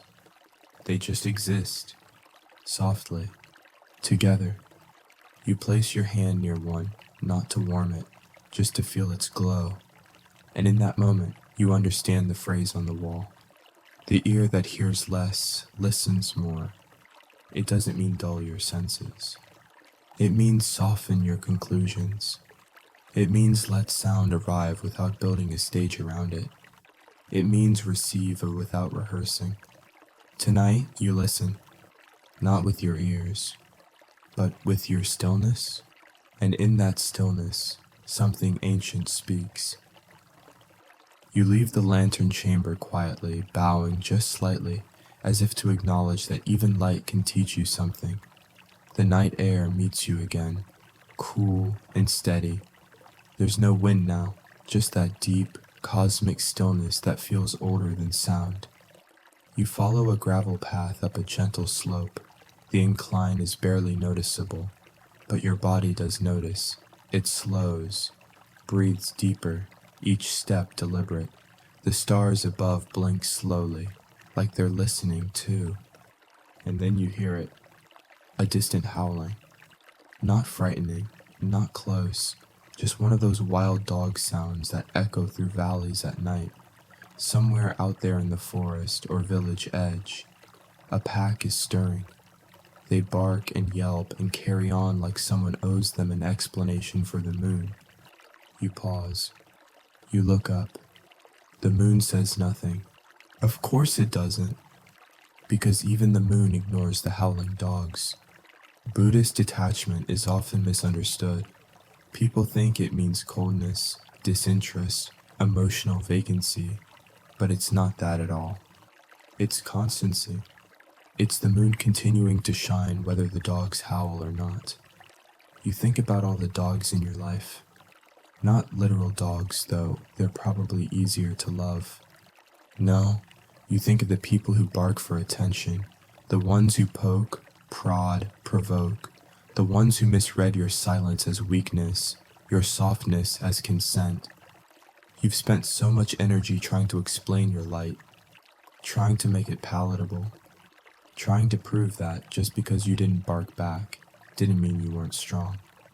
But now, you let go of that, because you don't owe the dogs a howl. You don't owe anyone your disturbance. There's a line from the Dhammapada that echoes in your memory. As a rock is not shaken by the wind, so the wise are not shaken by praise or blame. Dogs bark, the moon glows. That's not indifference, that's purpose. You walk along the ridge now. The moon is high, bathing everything in pale clarity. It doesn't spotlight, it doesn't exclude, it just is. And in that, you realize the moon doesn't argue. It doesn't explain why it's full or not. It doesn't apologize for eclipses. It just shows up, again and again. That's detachment. Not absence, but commitment without interference. A friend once said to you, "You're hard to read." At the time, you wondered if it was a compliment or a complaint. Maybe both, but tonight it sounds like a blessing. Because being hard to read often means you haven't made yourself legible to noise. You haven't given your power away for the sake of being understood. And that's okay. The moon doesn't owe the night a caption. There's a Buddhist practice called upekkha, equanimity. It's one of the 4 immeasurables, alongside loving kindness, compassion, and sympathetic joy. And it's the hardest one, because it means staying centered even as the world flails. It means not recoiling at the bark, not dancing for the applause, just abiding, like the moon. Even in conflict, even in chaos, you can remain whole. There's a story of a lay woman who was insulted in the marketplace for refusing to argue with her neighbor. Someone asked why she remained silent. She said, "If my neighbor throws ash at me, why should I rub it into my own clothes?" The scholar who heard this wrote it down, called it the doctrine of clean robes. It never made it into the major scriptures, but it made its way into hearts. And tonight, it makes its way into yours. You think of all the ash that's been thrown at you, words, assumptions, projections, and all the times you rubbed it in, thinking that was the polite thing to do. Now, you let it fall. Let the dogs bark. Let the moon glow. You don't need to silence the barking. You just need to stop mistaking it for a summons. You crest the ridge and look down over the temple grounds. Still, gentle, alive. 1,000 things stirring, and none of them pulling at you. You smile, because tonight you are a little more like the moon, and a little less like the noise. The path curves downward, gently now, as if the mountain itself is escorting you back toward the earth. The moon stays high behind you, silent, steady. No need to follow. It's done its part, and so have you.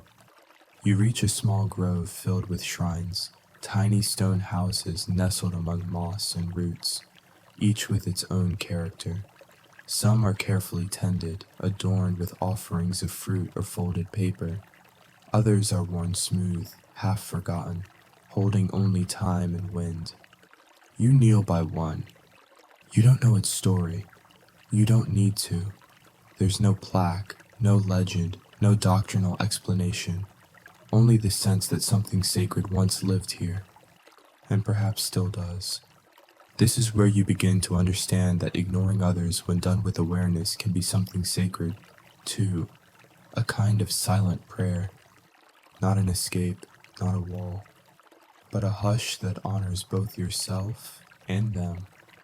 You close your eyes, and you feel it, the subtle vibration beneath the surface of all things, like a bell that was rung long ago, still humming at a frequency only stillness can hear. In Buddhist practice, there is the concept of noble silence. It's not just the absence of speech, it's the presence of truth that no words can hold.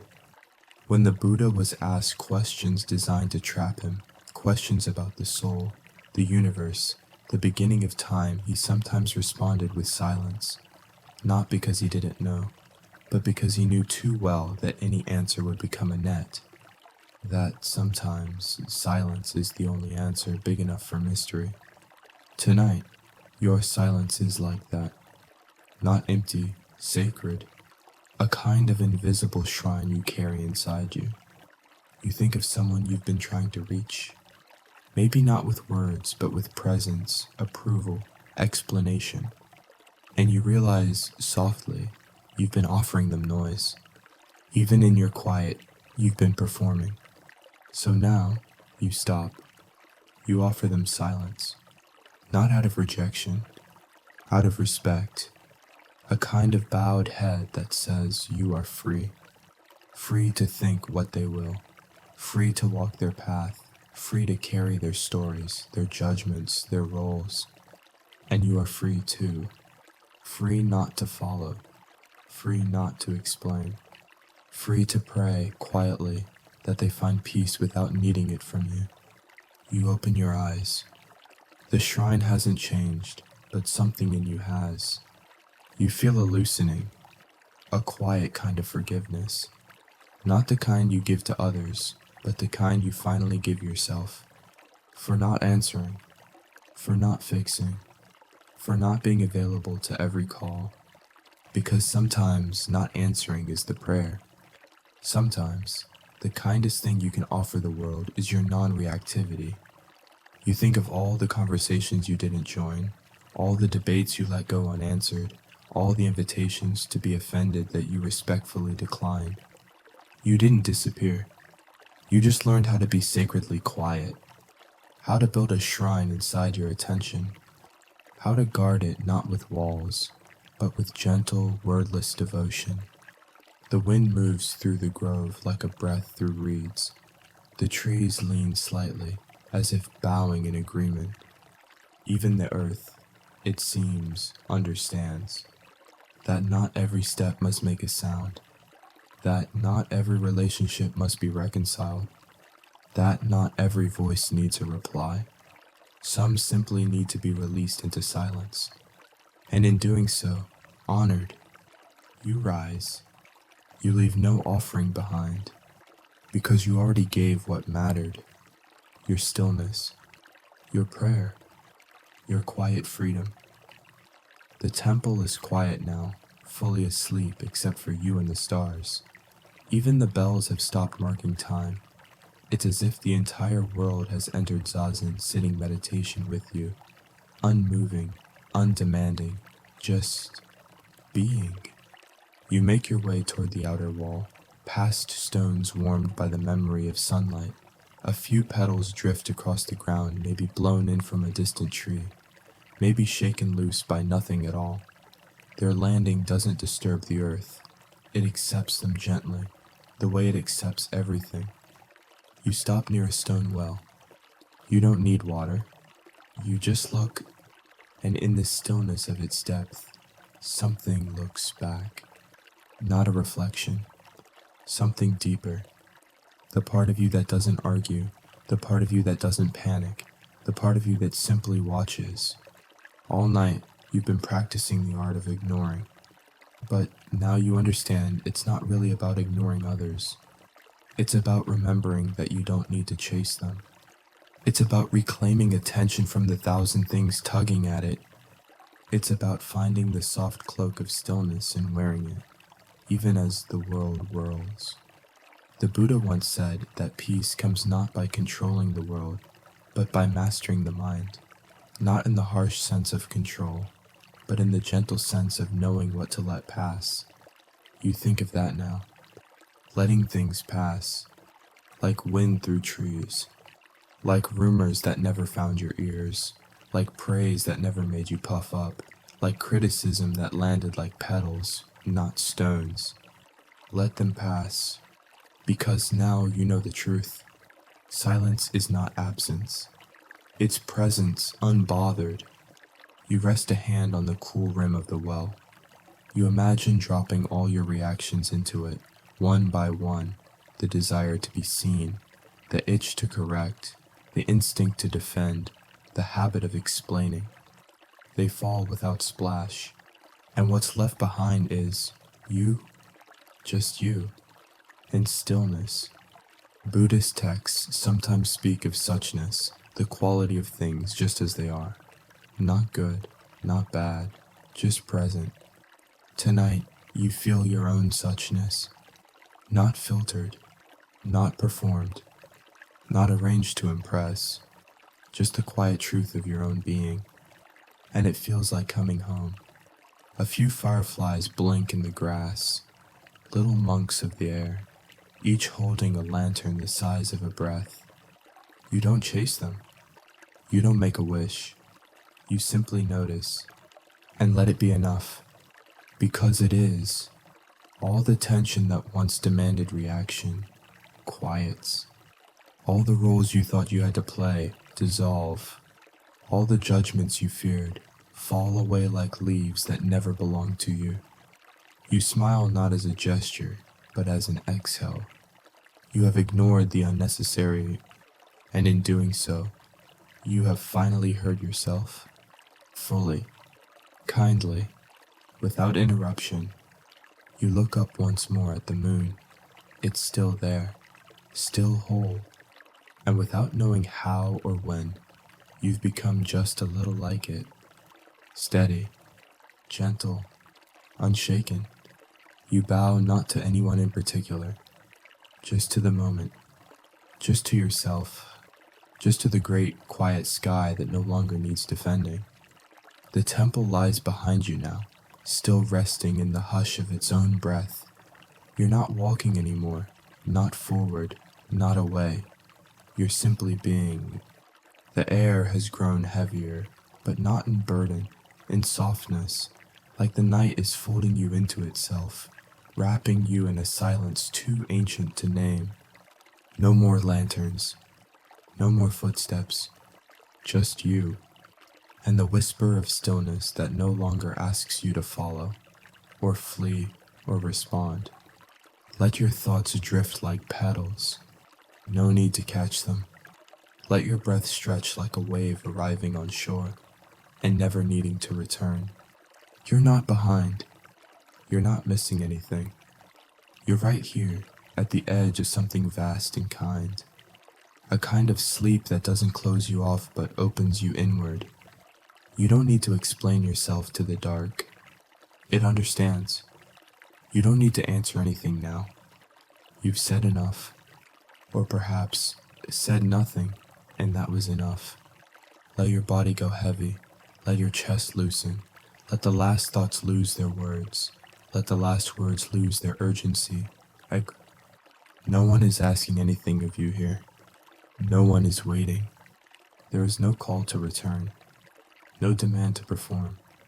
Only the quiet truth of being exactly where you are. The soft cloak of stillness wraps tighter. And even if some small voice tries to stir, did I forget something? You let it float by.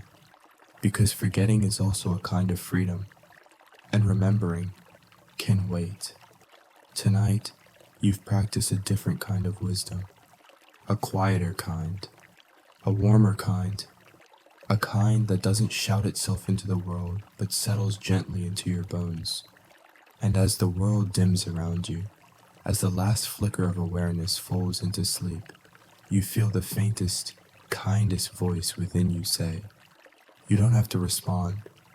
You just have to rest. You are already whole. already here, already free.